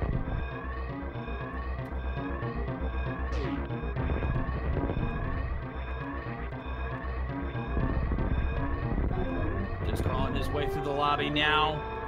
And the only question left, will he save the animals? I'm assuming no. No, he will not. He is right over. Straight for the ship. So saving the frame. Indeed. So, ladies and gentlemen, Maniacal has finished in first place with an official SRL time of 2 hours, 47 minutes, and 40 seconds. Get your GGs in chat for Maniacal. And cantaloupeme, I'm sure will have noticed that in the SRL channel, and let me actually take a quick peek at that now. It looks like he is still racing. He has not given up. He is going to keep running the seed here. He's going to keep running. But we're going to see if we can get Maniacal in here shortly to talk about that amazing race. Again, almost 100% in Super Metroid, almost 100% in Links to Past, and still managed to pull off a sub 250. That is beyond impressive. And I'm getting a comment in the SRL channel when he finished. Keep in mind, they're 20 minutes. They're 15 minutes ahead of us. So around the time he finished, obviously, cantaloupeme said GG and Maniacal said GG back. And then Maniacal comments, almost world record seed until it wasn't anymore. It so wasn't anymore. Still, I doubt he's complaining about that kind of time. That is amazing. Yeah, it's still a great time.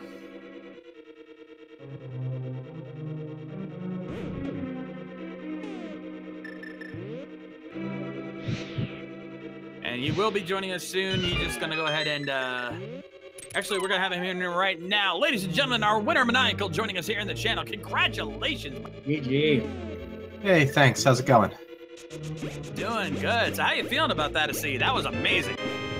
I felt really good and then really anxious and sad and worried that my second glove was in the front of Escape in like a Sphere 1 location. And then when it was Green Pendant, I figured I was way good. But I was a little frustrated because it was like a 45-minute go mode hunt on like a world record seed accepting that Green Pendant.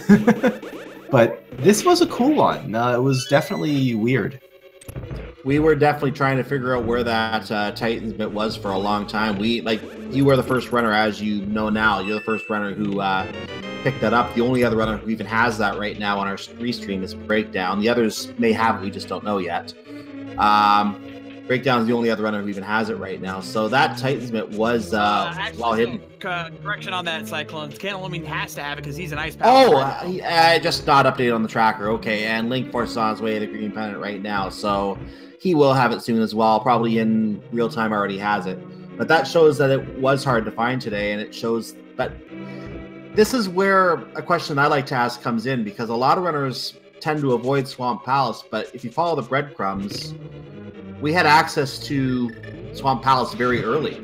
Was it just a case where we didn't? Was it a case where you just didn't want to do Swamp Palace? No, I really, really, really wanted to get into Swamp in this seed because of the texture of the items.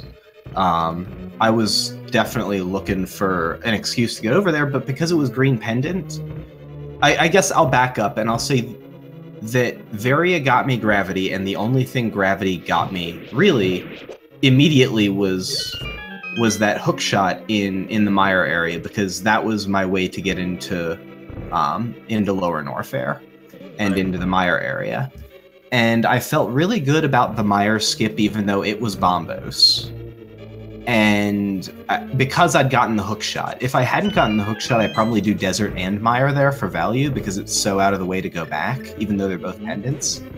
But because I'd gotten the hook shot, I really did want to chase that hook shot. But all it gave me was Pendant Swamp. And so Pendant Swamp was really, really looming large on my mind for quite a large bit of that run, honestly. And so when I had the opportunity to go do it, I didn't want to hop back to A Link to the Past just for that. But I was pretty committed to being aggressive and seeing what I could find that was behind the hook shot. So that's why I went right for the back. And because there were 3 items left in the big chest and left side, I did those before the green pendant turn-in, but I really, really just wanted to chase back with Swamp, because that was kind of the big thing that opened up to me there. And the fact that Argus had to be defeated to get the green pendant shows the hookshot was indeed required just for that progression, if not for the game itself, because obviously you need to get through Ganon's Tower anyway. But the other question that we were asking ourselves for a long time, what if that wasn't go mode? Were you at all concerned Quake might have been on Turtle Rock? Yeah, but the only thing I hadn't cleared was Ice Palace at that point. And so I was really just giving up the 3 items in Ice Palace. And so I was cognizant of the idea that I might need to go back to those. And honestly, I was going to do Front of Escape first, because Quake could have been anywhere in the logic. Because all it would do was be Turtle Rock access, and there was no real reason logically for it to be behind the mitts. And so algorithmically, the way I handle that is probably Uncle and Escape, and then doing a couple of the overworld checks. I probably grabbed my gold sword on my way back over to Ice Palace. I probably flew it to 4 instead of flew it to 8. And then do Ice, and then go to Mire if I still don't have it at that point. Because I did 100% Super Metroid as far as I know. Yeah. You did. Yeah, I mean, I can't think of anything that I missed, but every once in a while, I'll finish a seed and, like, find out Plasma was at Old Mother Brain, and I never found Plasma, and I'll be like, oh god, if it was something more important at Old Mother Brain. But, like, I know I checked Old MB. I think I checked all 100 locations in Super Metroid this seed. You did. We actually, here's the thing, I always keep a personal tracker up so that I can, a map tracker, so that I can see what item locations everyone's checked. And I'm looking at my Super Metroid map right now. There's nothing there. Every location. Yeah. If it wasn't you, then everybody else checked every location. There's nothing left. And even in Link to the Past, here's what we have left. We have Blacksmith, Hammer Pegs, Lunchbox, Hookshot Cave, and I don't think we ever saw what was on the floating island. I checked the floating island. It was, I believe, rupees up there. Yeah. I peeped it. Okay. I didn't catch it either, but yeah, it wasn't important. So yeah, that was all that was left, was those locations, all those plus what was ever left in Ice that you never checked. And I'm pretty sure we're seeing that on Cantaloupeme's side right now. I want to interrupt for 5 seconds, just saying Breakdown is going to Ganon's Tower right now. Indeed. But the only other major weapon we never found we still don't know where Wave Beam is.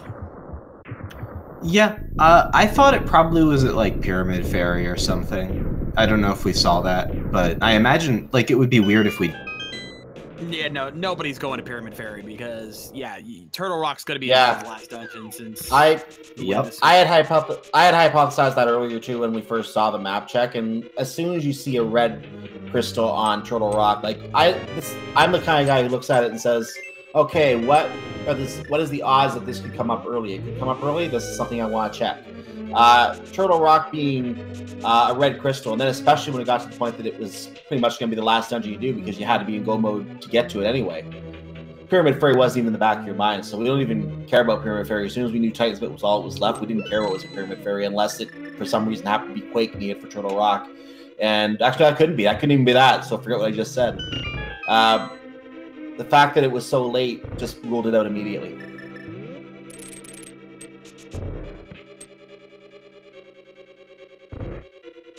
Still, even after all of that, the fact that you pulled a 247, a sub 250 after that big of a run is beyond impressive. When most runners who don't even have as much as you do barely ever average out around 330. So that's amazing. This seed was really, really generous. Like, even though I had this 45-minute go mode hunt, like, I was looking at it like, that's why I was terrified, honestly. Like, if I had missed the other glove in Uncle or something, in like a Sphere 1 location, people could have conceivably been in go mode 30 or 40 minutes before me. And so I was getting really, really nervous about where that MIT might show up, and I was going to actually push Uncle immediately after checking Green Pendant, just because that was the earliest location, and if for whatever reason that other glove was like sitting off in Sphere 1, I didn't want to have missed it for that long, because it was a really, really scary seed, because I wasn't sure where that go mode was going to show up, and so like there was this big empty period in when I was playing the seed out that had me really worried, because I was thinking, if this was really the freest seed, like someone could be on like 230 pace right now on this. And then so that's why I said when the Green Pendant turned out to be my mitts, I felt really, really relieved actually, because I felt like at that point I probably had a substantial lead, and I wasn't certain that I would have a lead until I found that item. So actually, that felt really good. What even helped even more is the fact that Cantaloupe had gone to Checkerboard or gone to Mire the first time around before going to Skullwood, so he didn't have the mirror. Thus, he couldn't go into Checkerboard to get the hook shot. Oh, yeah, that lost him a lot of time. That was a lot of time he lost there. Because you guys were pretty close together. Like, it wasn't so much neck and neck, but there was really no distinct lead until that moment. That was when we determined that, yeah, you had the lead, and you pretty much held on to whatever. Yeah, the funny thing is, the item that I was least happy about finding in that seed was the mirror where it was. I was really, really upset about the mirror being in Skull Woods in the front there, because I had just done, like, slow, derpy Eastern and Pod, and to have the mirror right there to potentially save myself, you know, that minute or so, I was thinking, gosh, that really didn't work out very well, and so I was a little sad about that one. But it's funny that the mirror kind of punished us both. Yeah, indeed, and you, Cantaloupe more so, but he did it. You know, this is not to put him down. He did an amazing job. Like I said, you guys were back and forth, near neck and neck the entire time up until that point. So. And yeah, our other two runners, Breakdown and Linkforce, have been doing good as well. Breakdown currently in the Gauntlet and Ganon's Tower, and Linkforce just now hitting go mode. Yeah, and leaving a few slashes at Sahasarala because, you know, why not just assault the old man who has been holding what you need the entire time? Yeah, that's a thing. I could see being a little sad about the mitts being there, but honestly for me I was actually really happy, because I was worried they were at Uncle, or they were in front of Escape, or they were at Magic Bat, or, you know, I don't even like, or they were in Pendant Mire. we actually were watching, you know, because we had the other 4 runners. They had checked Magic Pad. They had already checked Escape. We knew it wasn't there. But yeah, I'm sure for you it was a completely different story because you don't see that stuff. You don't see what we see half the time. But it's still, that was an insane race. And again, props to you for your execution, pulling off a sub 250 in this circumstance. That is impressive. Because even their closest runner is going to be over 3 hours. Yeah, I'm happy with the time I put down on this one. I think it was a really solid time for me in general, especially given the green pendant swamp to green pendant turn in for Mitts. But there is a lot of stuff behind Mitts that's slow, like Smith sequence and stuff like that, and not go mode Ice Palace, and I guess Turtle Rock as well. And so that sort of stuff. That made it a faster seed because I couldn't chase the things that were behind Mitts.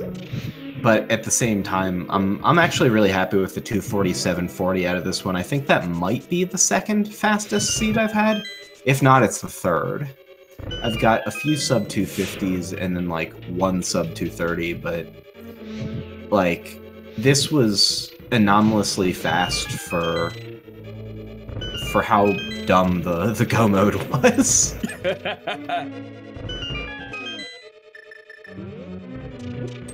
It's not every day you get to see go mode on Titan's Mitts or on a Turtle Rock check following Titan's Mitts. That's definitely an unusual go mode. Yeah, and then when Quake showed up inside Turtle Rock, yeah, we got a good laugh at that. I was like, oh man, that was a chuckle. Because we were commenting the whole time. We were like, what if Quake was the medallion for Turtle Rock? And we were laughing, and so we were really worried that gamble, you go moding Ice Palace and potentially leaving that medallion behind was a bit of a scare for us. And then you get into Turtle Rock, you find out it's Bobo. It's like, okay, that's cool. First chest you open, there it is. It's like we could not help but laugh at that. I was like, my God, really? That's just wrong. Yeah, we were both laughing for a moment at that. I chuckled at that one too. That was a good knee slapper there, because I was like, okay, well that completely vindicates me for just rushing TR. And I mean, I know that's the right play. There's arguments for doing maybe the Pengator chest and the double Freezor chest on your way down ice, and potentially grabbing the big chest if you get the big key. But like, there's no other defensible argument. Although, I wasn't sure. Am I supposed to... So I fluted to 8 before I thought about it. I think I'm probably supposed to flute to 4 and grab my gold sword on my way into ice. But then I was just like, well, I just better not mess up my 1-in-1 when I get to cannon, which honestly, I kind of got, so... Considering how little of a difference in damage Tempered is to Gold Sword, it's really not that big a deal that you go out of your way for that Gold Sword. I don't blame you for not going for that. I've seen very few runners, you know, if they get it, they're happy for it. But if they don't have to get it, they'll not make a big deal out of it getting it. Yeah, so I mean, the thing is, I decided to route the Tempered Sword grab in.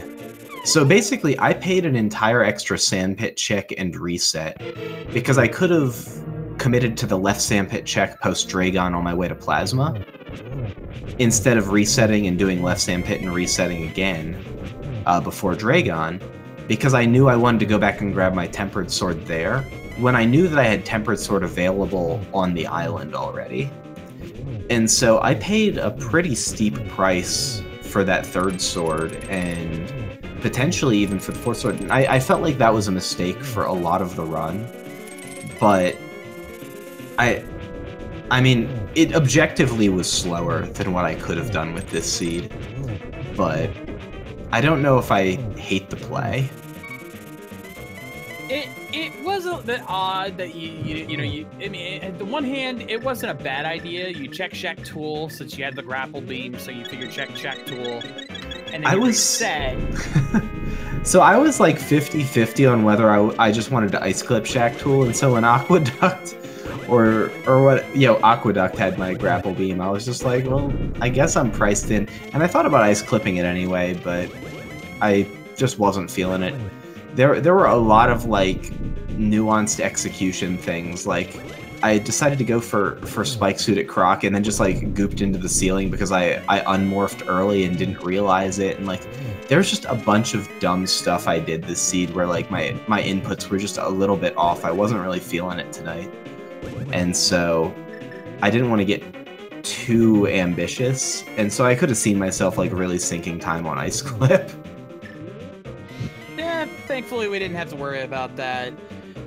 So for not everything kind of just worked out for you there. Yeah, and for not feeling really up to however it was you said that, you still put in a really good time. And by the way, I want to just make a quick note as Linkforce is opening Turtle Rock. Breakdown gets his first G as he just took out the big pig and is now on his way to Brain.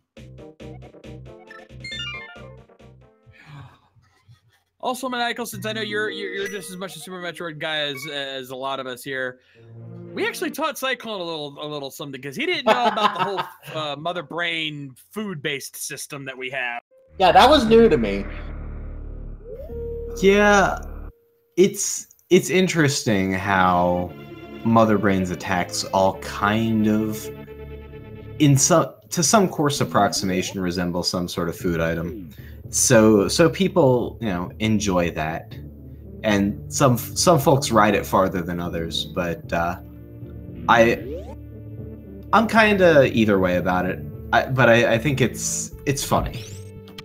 I call the Mother Brain fight picking up an order at McBrainies because you got French fries, tater tots, onion rings and ketchup beans. Hey, I still refer to the Argus fight as Argus fish and chips or something like that.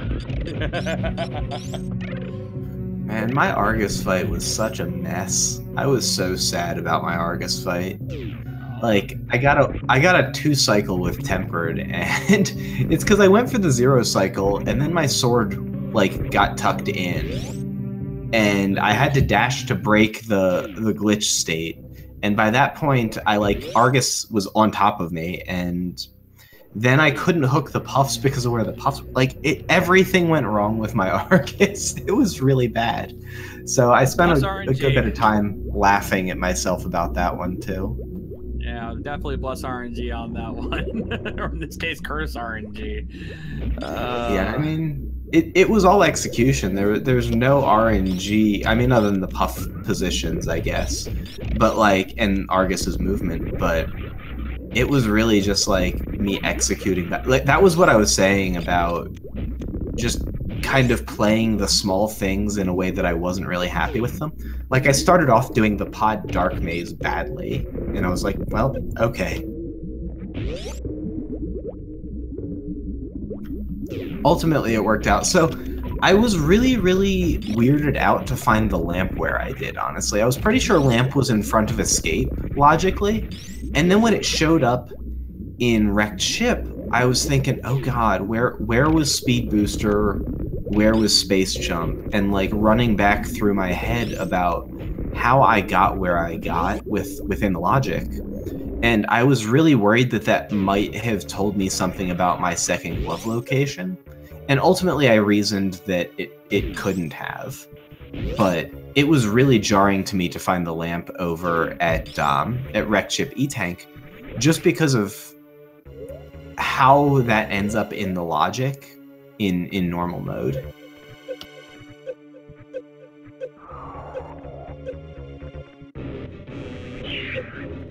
Alright, so breakdown Baby Metroid, obviously not going to do Baby Skip since none of our runners picked up high jump boots, even though we know exactly where they are. One of the few unpicked up items in this seed. Honestly, I thought about it. I was like, do I want to go grab those? Do I? And, I opted against it. Same thing with the gold sword. There were some convenience items. I kind of wanted to do Baby Skip, but I also didn't have Wave. And without full beam, I'm not used to doing Baby Skip a good way, and so I do it a kind of bad way and rely on some of the lag that you get from shooting the big side hopper off of the ceiling, because he generates a lot of particles when he breaks. And so it's easy to do with Plasma Wave, the way that I do it. And so if I have any other gear set, I have to be really, really thoughtful about how I approach it. And more often than not, I end up screwing it up. So I was thinking, I'll pass on the high jump boots.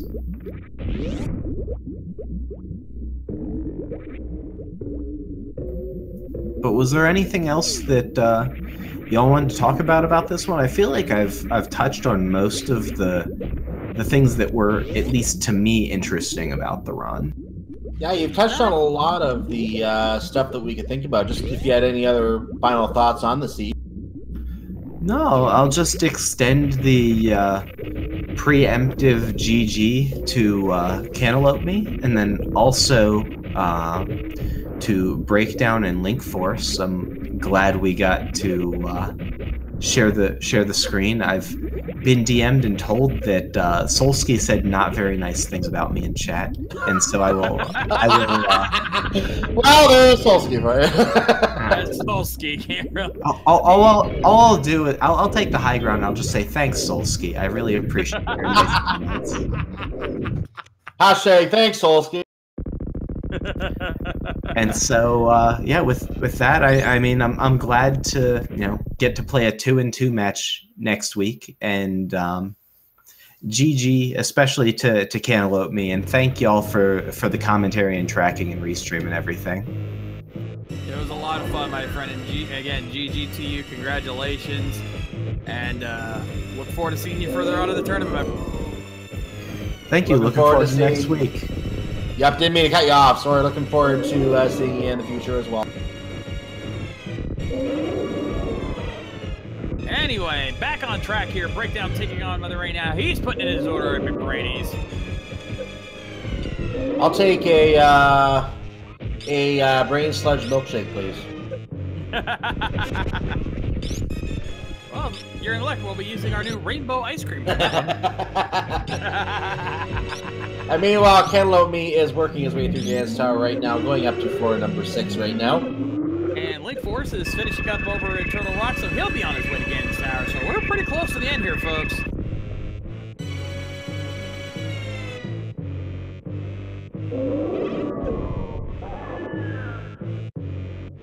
And Breakdown looks like he's not going for stand-up glitch. No. Linkforce just getting to Gans Tower now. So all runners look like they're going to be finishing here, which is good to see. And we're looking at, based on where Breakdown is, probably about a 3:16-ish at this point, I would say. Seems like a reasonable number, even though we can't see his timer on screen. No, he accidentally reset his timer, so we had to hide that, unfortunately.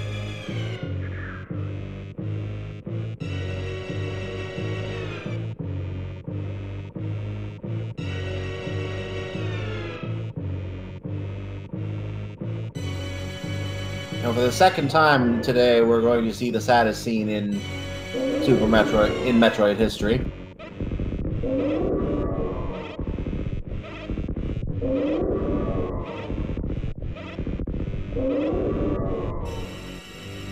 Cantaloupeme now working on Aga 2. Insert Bible thump here. Ripperoni.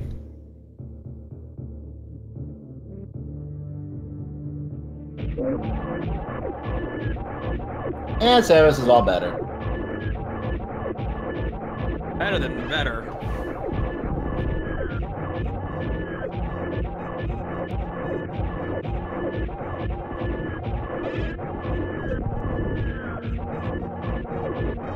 I see a side order of onion rings there.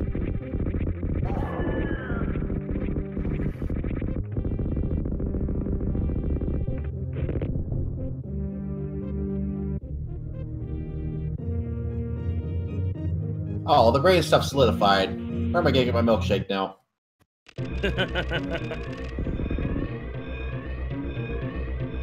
Alright, so it's 3 minutes to escape here for Breakdown.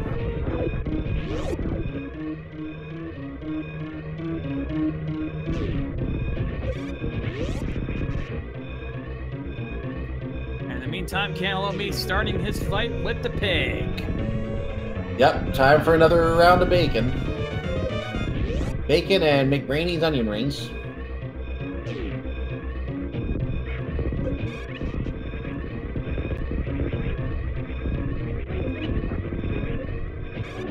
Always love the music here for this, for Super Yeah. Metroid. This music's just been so beautiful.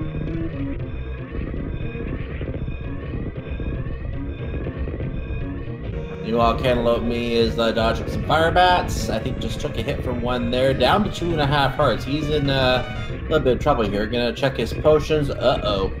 He could be in trouble here. Gonna take some careful hookshot strats here.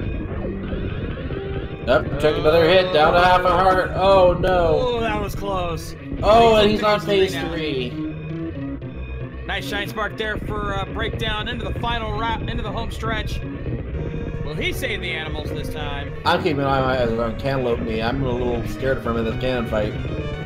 Indeed. And nope, he's not going to save Nope, the animals this no time. animals.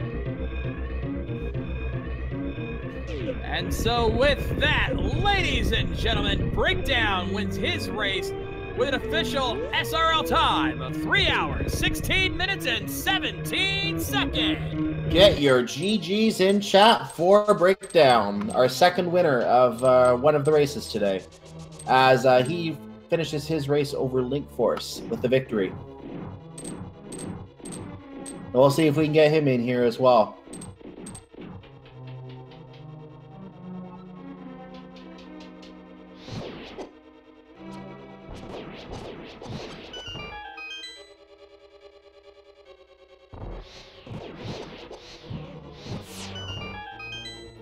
So as we see if Breakdown wants to join us, Cantaloupe Me is finished his Ganon fight. Ladies and gentlemen, get your G hyphen or hyphen G in chat for Cantaloupe Me, as he has now done his first game. Linkforce is going through the gauntlet with Beamos on ice right now. Indeed, and we have Breakdown joining us here in the channel. GG there, my friend. Thank you very much. So the words of the day, Titans Mitt. Yeah, those mitts, ShamWow had them the whole time. That crazy guy. So, yeah, no, quite the seed. And, yeah, no, like on the brink of go mode for almost an hour. Just running around looking for those. I was really, really, really afraid I left them in desert. I didn't even think to go in there when I was in Lower Norfair. And, yeah, I figured if I had to go back there, I lost, but, you know, ShamWow had the goods, so worked out. Yeah, those Titans bits kind of fooled everybody. Even Maniacal, who we were talking with earlier, was really worried because he didn't check escape, so he thought it was in the front end of escape, and that kind of threw everybody off. But thankfully, it looks like not a problem there. But aside from that, what was the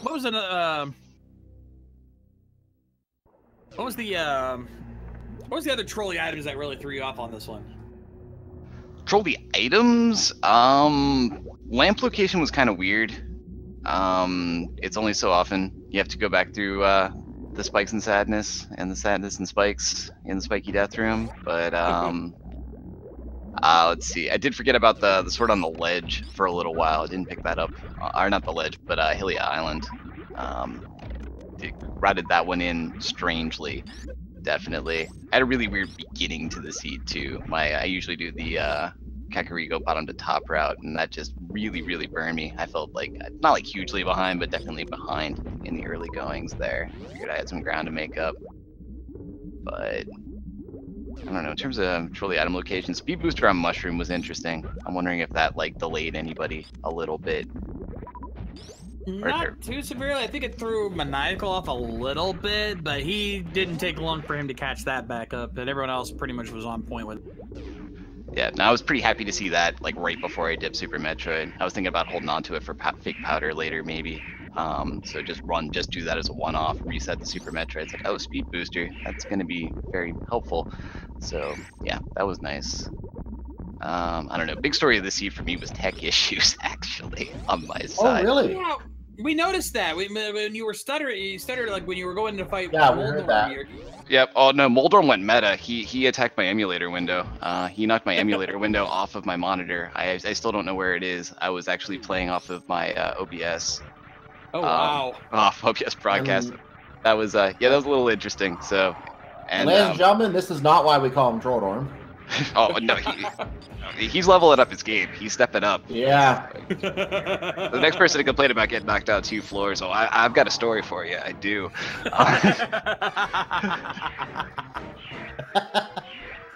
Well, as Zeus points out in the chat, he's like, at the very least, thanks for the improv DJ set. Oh, no problem. Do what I can, certainly. But yeah, no, all in all, it was a fun seed. 316 is not a bad time for me. Wish the mid showed up sooner. Yeah, I don't know. Really only have so much to say in terms of the seed itself. So I know Maniacal gave himself I caught the end of it. He was giving a dissertation on his thoughts and this, that, and the other thing. I only have so much to add. Now, I asked him a question as well. I don't know if you heard me asking this question, but did you have any concern before you actually found Turtle Rock that Quake might be the medallion there? And were you thinking about whether you need to go looking for that? Basically, just before I got to Turtle Rock, it's like, oh, wait, I don't have all 3. And I just go moded ice. That could be really bad. Really, other than that, like the only other things that really had to comment on my play are like, I had a bunch of mental lapses. Like I can't remember the last time I failed the Ice Palace bomb jump that many times in a row. Trying to Crystal Flash with reserves is not my finest moment, certainly. I know better. Yeah, no, my head wasn't really super in this today, but it was good enough for the W, so I'll take it. As we're talking here, Cantaloupe now getting ready to start his fight with Mother Brain. He's ready to put his order in at McBrainies, as I like to say. Yep, welcome to McBrainies. I am Brain. How can I help you today?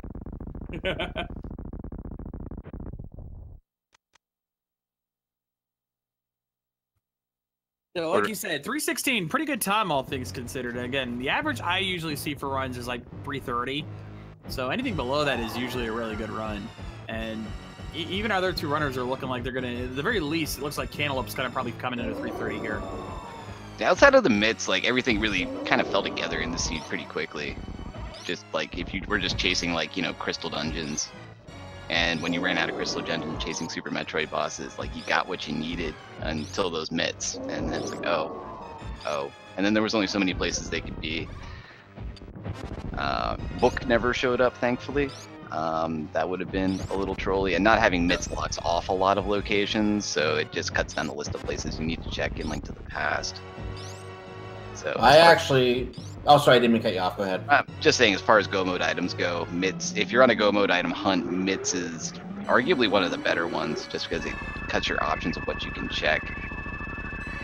It was also kind of a weird go mode item too. We were hypothesizing where the mitts could be located, and I had myself called for Swamp to be where it was. I was hoping it was in the big key location in Swamp myself. That would have been where I would have expected, because I realized we did have the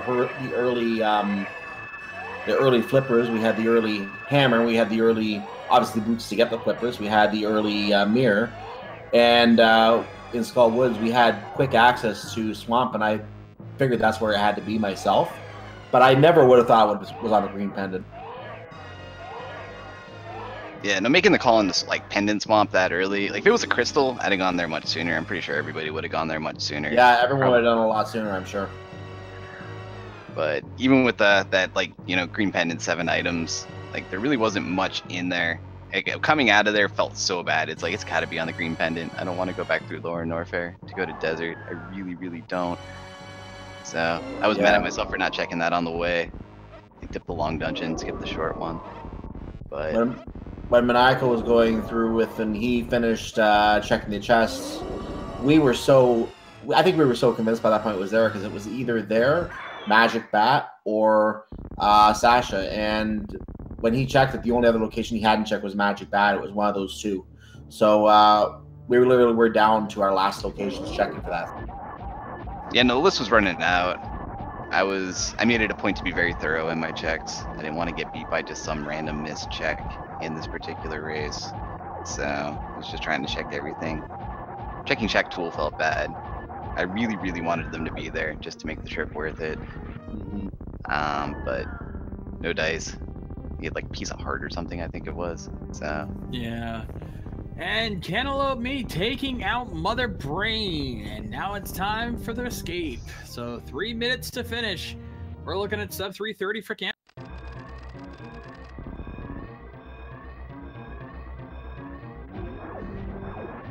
Pretty sure that's a good time for him. So shout outs to Cantaloupe.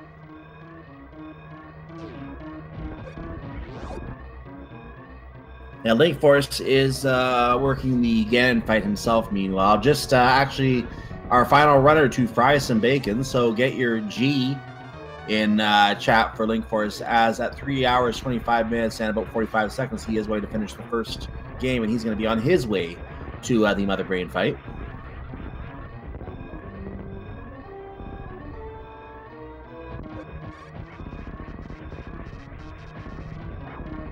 Well, unless you guys got anything else for me, it's a little late in the day for me here. Gotta wind down and get to bed here. Got work in the morning, so I guess final thought. I guess one thing I want to say is if you'd have told me at the start of this thing going into week 5, I'd be playing a match that actually meant something other than Pride, I would not have believed you. But let's see what happens. Indeed. Well, hey, again, GG to you. Congratulations. And hey, hopefully we'll see you further on in the... All right, yeah. Thanks to both of you for the commentary. Looking forward to the watch back certainly, and thanks to our tracker. That's definitely an important job, and appreciate you for doing it. And everybody out there, thanks for watching, and we'll see you next round. And just to confirm, the trackers were CRUX and Zonas, who were both on the tracking, and also our tournament admin, Miss Metroid, did a little bit of the tracking at the start as well. So thanks to all of them for their help with tracking as well, speaking of that. Indeed. And Cantaloupe finished. Go ahead. I was just going to do the same thing. With that, cantaloupeme has now finished in 3rd place with a time of 3:26.50. And get your GGs in chat. I see a couple there already. So we just have Linkforce left, and we'll see if we can get cantaloupeme to join us as well here. Hello. Actually, he's already here. GG. Hey, congrats. GG to you. Hey, thank you. That was an interesting seed there. At, the Titans mitts were, if I recall, I didn't have the mirror the first time I got into the Meyer area. I don't think I did, so it required a double dip. Yeah, we noticed that. We were watching because it was you were in Meyer around the same time as Maniacal, and he had the mirror, so he ended up getting the hook shot immediately, and that ended up costing you. Like, you guys were back and forth and almost neck and neck for most of the race up until that point. Yeah, I felt like that was probably the point that cost me right there, because getting that, and then of course the mids being where they were, that just was a little frustrating as well. It's that's the last thing I was expecting, green pendant from hits. But that's the way this randomizer goes. You can play your butt off, and there's just that one item, and if you don't have it, you spend all day looking for it, and it's usually in the last place it can be. That's how it works. You can be the perfect executionist. You can do everything absolutely perfectly. And if you check 15 or 20 more locations than your opponent does that in these out-of-the-way locations that they didn't check, and they got the right item, yeah, they can take you down. Yeah, I made a few execution mistakes too, like in pod.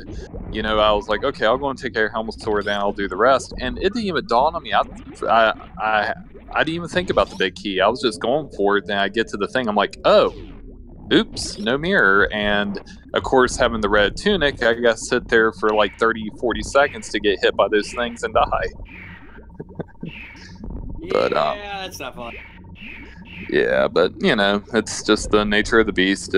But that was a PB for me. I've never done one that fast, so at least I got that going. Well, congratulations then. Thank you, but yeah, GG, Maniacal. You kicked everybody's butt. That was a really good time. Yeah, that was an exceptional time for him. He, Ikai was touting him as being one of the top runners in this combo randomizer. I've seen him race a number of seeds before in the past, even in the daily races, not just this tournament, but the daily races, or weekly races as well, I should say. And he is definitely a top-tier runner. So you put up a great fight against him. You were keeping pace with him for quite a while there. And I think what really got you was where the hook shot was located. I think that kind of, because you had to then double dip swamp. You were in swamp without the hook shot. I think that's what really got you in this lead. Yep, I realized that. And then I'm trying to remember, where was Mirror? I can't remember. Skullwoods. Skullwoods. Oh, okay, yep, Skullwoods, that's right. I forgot Skullwoods had the 2. And I put going off to Skullwoods after I did Thieves Town because there was just so many other places to go, I just, it's like Skullwoods only has 2 items. Let's go to the places that have 20 items. And yeah, yeah. But, oh well, it is what it is. And just updating what we see on the screen, Linkforce is through the baby and is now refilling his health so he can go take on Brain.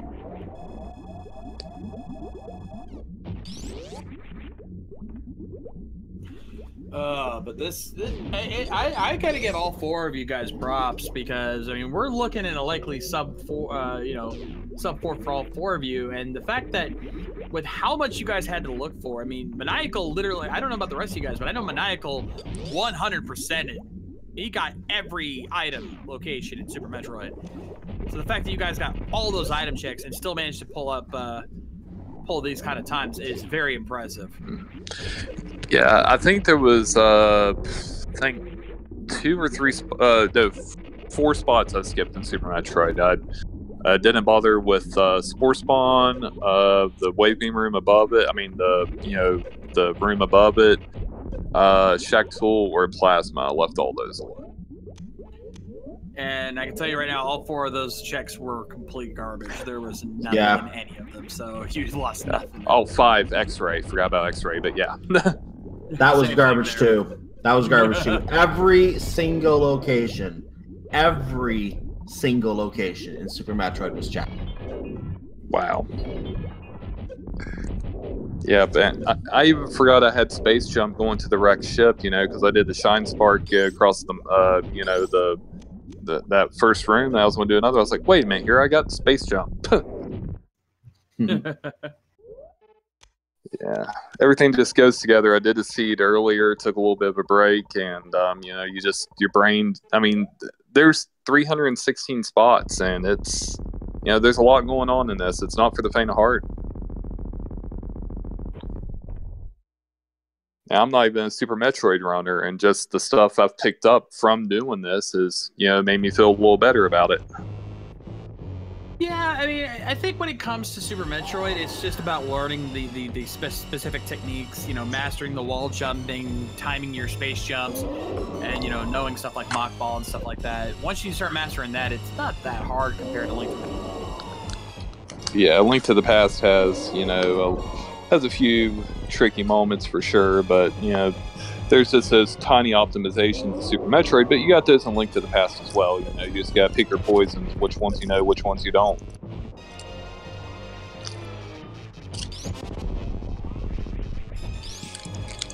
Meanwhile, Linkforce now on Mother Brain. Looks like he's in the second phase of the main fight. Catch him. Oh no! Linkforce ran. Oh no! No. Oh. And of course he didn't so that save. Would have killed him. Yeah, he also used the reserve tanks. He did have energy in the reserve tanks, and he used that too. So that's killer. Yep, and no ammo for a quick crystal flash. No, he ran out of super, so he had nothing. And worse yet, he saved at the ship, but he never saved after that, so he has to go all the way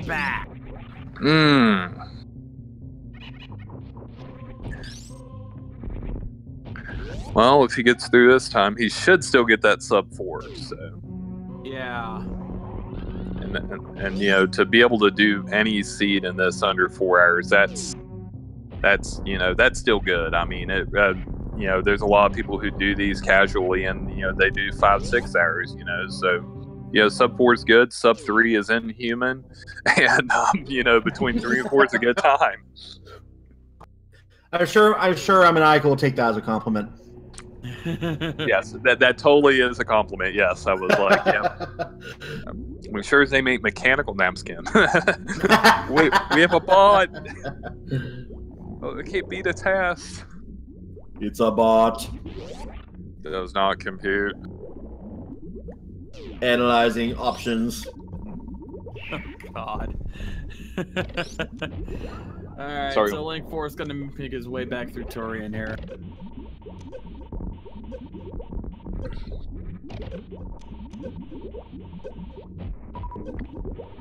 Yeah, for some reason, I almost had a feeling the only reason I went ahead and killed the boss of the Swamp House because I was starting to think Pedestal was going to be in play. I think a lot of you guys were thinking that, but I think, you know, once you realize, oh, green pendant, turn that in at least, and oh, hey, there's the hits. I'm good, thank God. Yeah, that was my next play. If that wasn't anything to help, I was literally going for the pendants at that point and figured at least we'll have a blind pedestal pulled in. My luck, it'll be the book. We were starting to wonder if it was the Titans Myths ourselves, actually. It was very low likelihood, but we knew it was possible. Mm-hmm.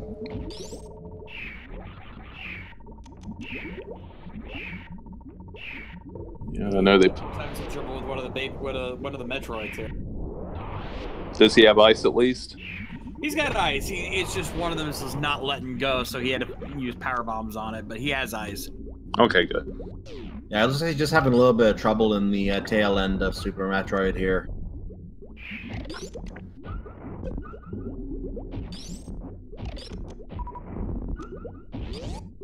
He got him out in that room, so he's going to be coming to the point of no return again. Hopefully he makes a safety save just above Mother Brain. He does Hopefully not want to have to go through that again. Because I assume he went and got that charge beam, right? He's got charge, yeah. He's got charge. He does. He's got everything that you got. Like, he got all of the... Everyone pretty much got the same items. The only items we never got were high jump boots, and nobody found wave beam. Nobody. I'm gonna assume you knew where the high jump boots were located. Yeah, I saw. I went to check that after I got the cape, and that's when I think that's about when the message for Dot Done came up around that time. Yeah, the message comes up. You're like, really? I knew it was going to be like a low 3-hour seed, and then I saw that sub 3. I'm like, huh. He made that decision a lot quicker than I did. And he still took 45 minutes or so looking for those Titans Myths. This will be an interesting watch back for all of you, I think. Yeah, because I know he's very well versed in Super Metroid, if I'm not mistaken, right? Yeah. I'm not sure which one is the game that he knows better, but he is really good at both games, to be honest with you. He puts out, as you make the joke about him being mechanical or a bot, he does put out like these almost inhuman times. They really are exceptional times for some of the seeds that he takes on. And he was 1 and 2? Bad luck. Those surprising. Yeah, who was his opponents in the first couple matches? I would have to go back and check.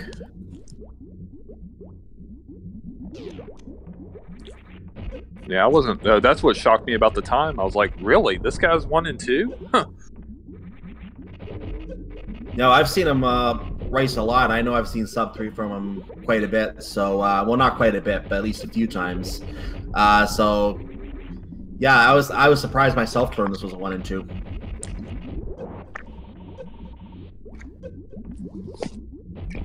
Breakdown threw up a really good time as well. Oh yeah. Yeah, he did. 3:16.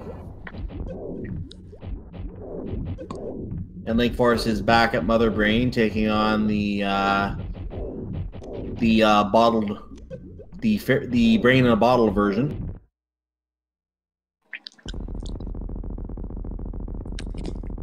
That's one bottle I'm sure you're happy not to pick up.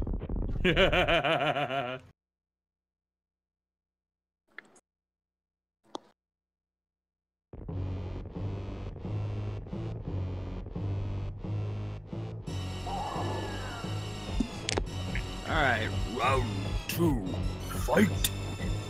That was a good impersonation. Thank you. Cue truly epic music. Round 2! Now we got some Street Fighter going there. Yeah, when it comes to doing stuff like that, I have a knack for it. Not everything, but I can do a few things pretty well. My best voice is probably the Count. See, I used to be able to do a pretty good Boinkle the Moose and Rock. But you want me to go for it? Have fun with it. Go for it. Yeah, go. We have time. Gee, Ruggy, what do you want to do today? Gee, I don't know, but Winkle, but here's something you'll really like. I tried. That's not bad. That's not bad at all. Ooh, two best friends. Now, back when I could do that, I think that was before I hit puberty. My voice was a lot higher. You know, we're talking almost 30 years ago. So.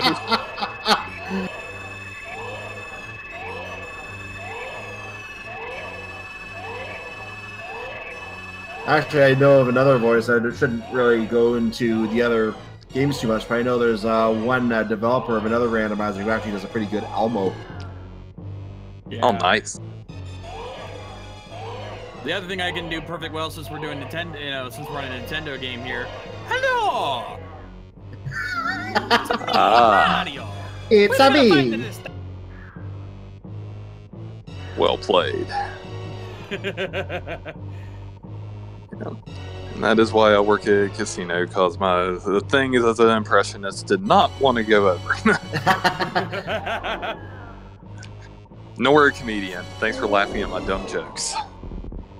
I am the king of bad puns. Trust me, I understand completely. No, that's blind. Don't take his job.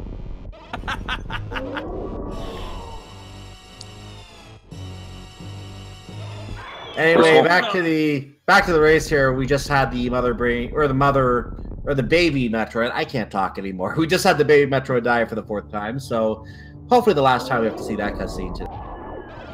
Indeed. Also, I gotta comment. Evil Oatmeal in the chat. Thank you so much for playing my brain. I saw that too.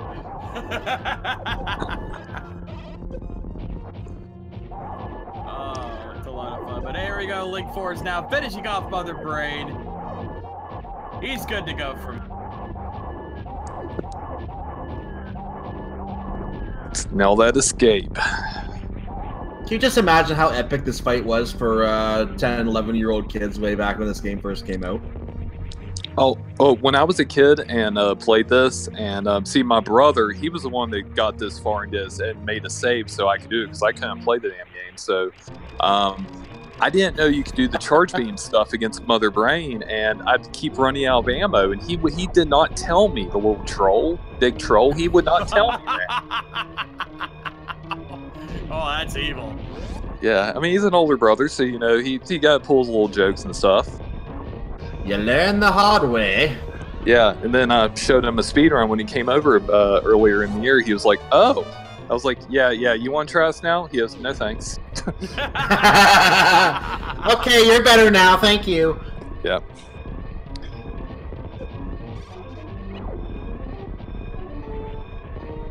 That's one thing older brothers are good for, to say, hey, you're not good enough, and then realize, nope, you are better. The student has become the teacher. Exactly. You have eclipsed. I was but a learner. Now I am the master. You have eclipsed me, pupil. I now retire.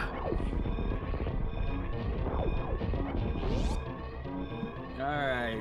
Linkforce now heading into the escape tower. Goes for the side spark, nails it. Nice. I always feel bad for a runner who, like, even no matter how good you are, in that when you mess up that shine spark and you have to climb up the tower the hard way, it's like, oh, that's hurt. Yeah, I for some reason I learned the behemoth part by accident. I had no idea how to even do it. I did it once by accident. So but then of course if I go for the other one, I messed it up, and then you mess up the behemoth part. Hey, we're saving the animals. We're gonna save the animals. I peeked at the time and I saw that. And I thought, no, please save the animals. Yes.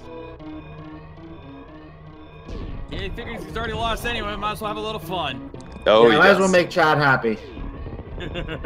Oh, I planned on trolling them, but I couldn't because I knew it was going to be a race PB, so I didn't want to waste the time. Yeah, indeed. Understandable. I'm sorry, the rules of the race required saving the animals.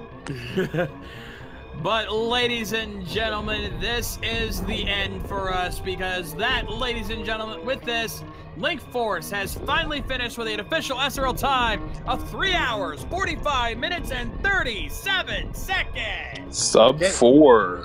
Get your GGs in chat, and I already found out that Linkforce will not be able to join us in the voice call today, so we won't get to hear his thoughts. He is going to hang around in chat, though. We'll just let him know that he can pop in here now. Yeah, unfortunately, I think we're going to be pretty much wrapping this up anyway, because we're at the end. There's really not much more we can do. But it has been a blast watching this. And, of course, thank you to everybody for watching. Cal, thank you for joining us. It's been a... I think we lost you there. No, I'm here. Yeah, we're just no, saying... we lost Shays for a moment there. Oh, that's what happened. But we're at the end here, ladies and gentlemen, so I want to thank everyone for watching. Of course, thank you to cantaloupeme for joining us in here and for an amazing run. Hey, thank you, and GG to everybody involved in the race and breakdown, and Maniacal for getting the win, and myself and Linkforce for bringing up the rear. And make sure you follow. You're beating me to it. No, you're beating me to it, actually. But go ahead. Well, I want to cover some upcoming races anyway, and I'm just going to load that up. So go ahead and say it. All right, so make sure you guys give a follow to all 4 of our runners: Breakdown, Linkforce0, Maniacal, and cantaloupeme for more amazing runs as they on their individual twin channels. And of course, shout out to our trackers SiriuX and Zelnus, as well as our earlier tracker Miss Metroid for helping out earlier. And of course, myself and my co-commentator Cyclone. Cyclone, it has been a pleasure to work with you, my friend. Likewise, before we wrap, just want to cover upcoming races in this tournament and other events on Speed Gaming very quickly. We do have actually going on for an hour now. It's already underway on Speed Gaming 2. We have Kamadora versus Pansneck going on. Tomorrow at 11:30 a.m. on the same channel, Speed Gaming 2, we have Lenofis versus Lack Attack. And at 7:30 p.m., all times Eastern Time, by the way, 7:30 p.m., Ancient Gamers versus Zost, which I think is a game that a lot of people are going to be very interested in. Zost is I think, the world record holder in some categories of Super Metroid, so that will be a very interesting run to watch tomorrow. We also have some on the French channel, I think it is, or no, the German channel. I apologize. We have some Ocarina of Time randomizers to Super Mario 64. Those are some German tournaments. We also have Deltarune at 9 o'clock tomorrow morning on the main channel. And we even have some regular Link to the Past tournament races going on tomorrow as well, and more Super Mario World for their No Star World tournament. You can get more information on these by typing !schedule in the chat, or go to speedgaming.org/schedule for this tournament, speedgaming.org/SMZ3 winter. And Shays, like you said, been a blast to call this race with you today. Looking forward to seeing future races in this tournament as we wind our way through the pools. Indeed, indeed. So, ladies and gentlemen, thank you guys for so much. Make sure you follow all of our channels. Like he said, Speed Gaming and Speed Gaming 2 through 6, so you can keep up with all of these races and much, much more.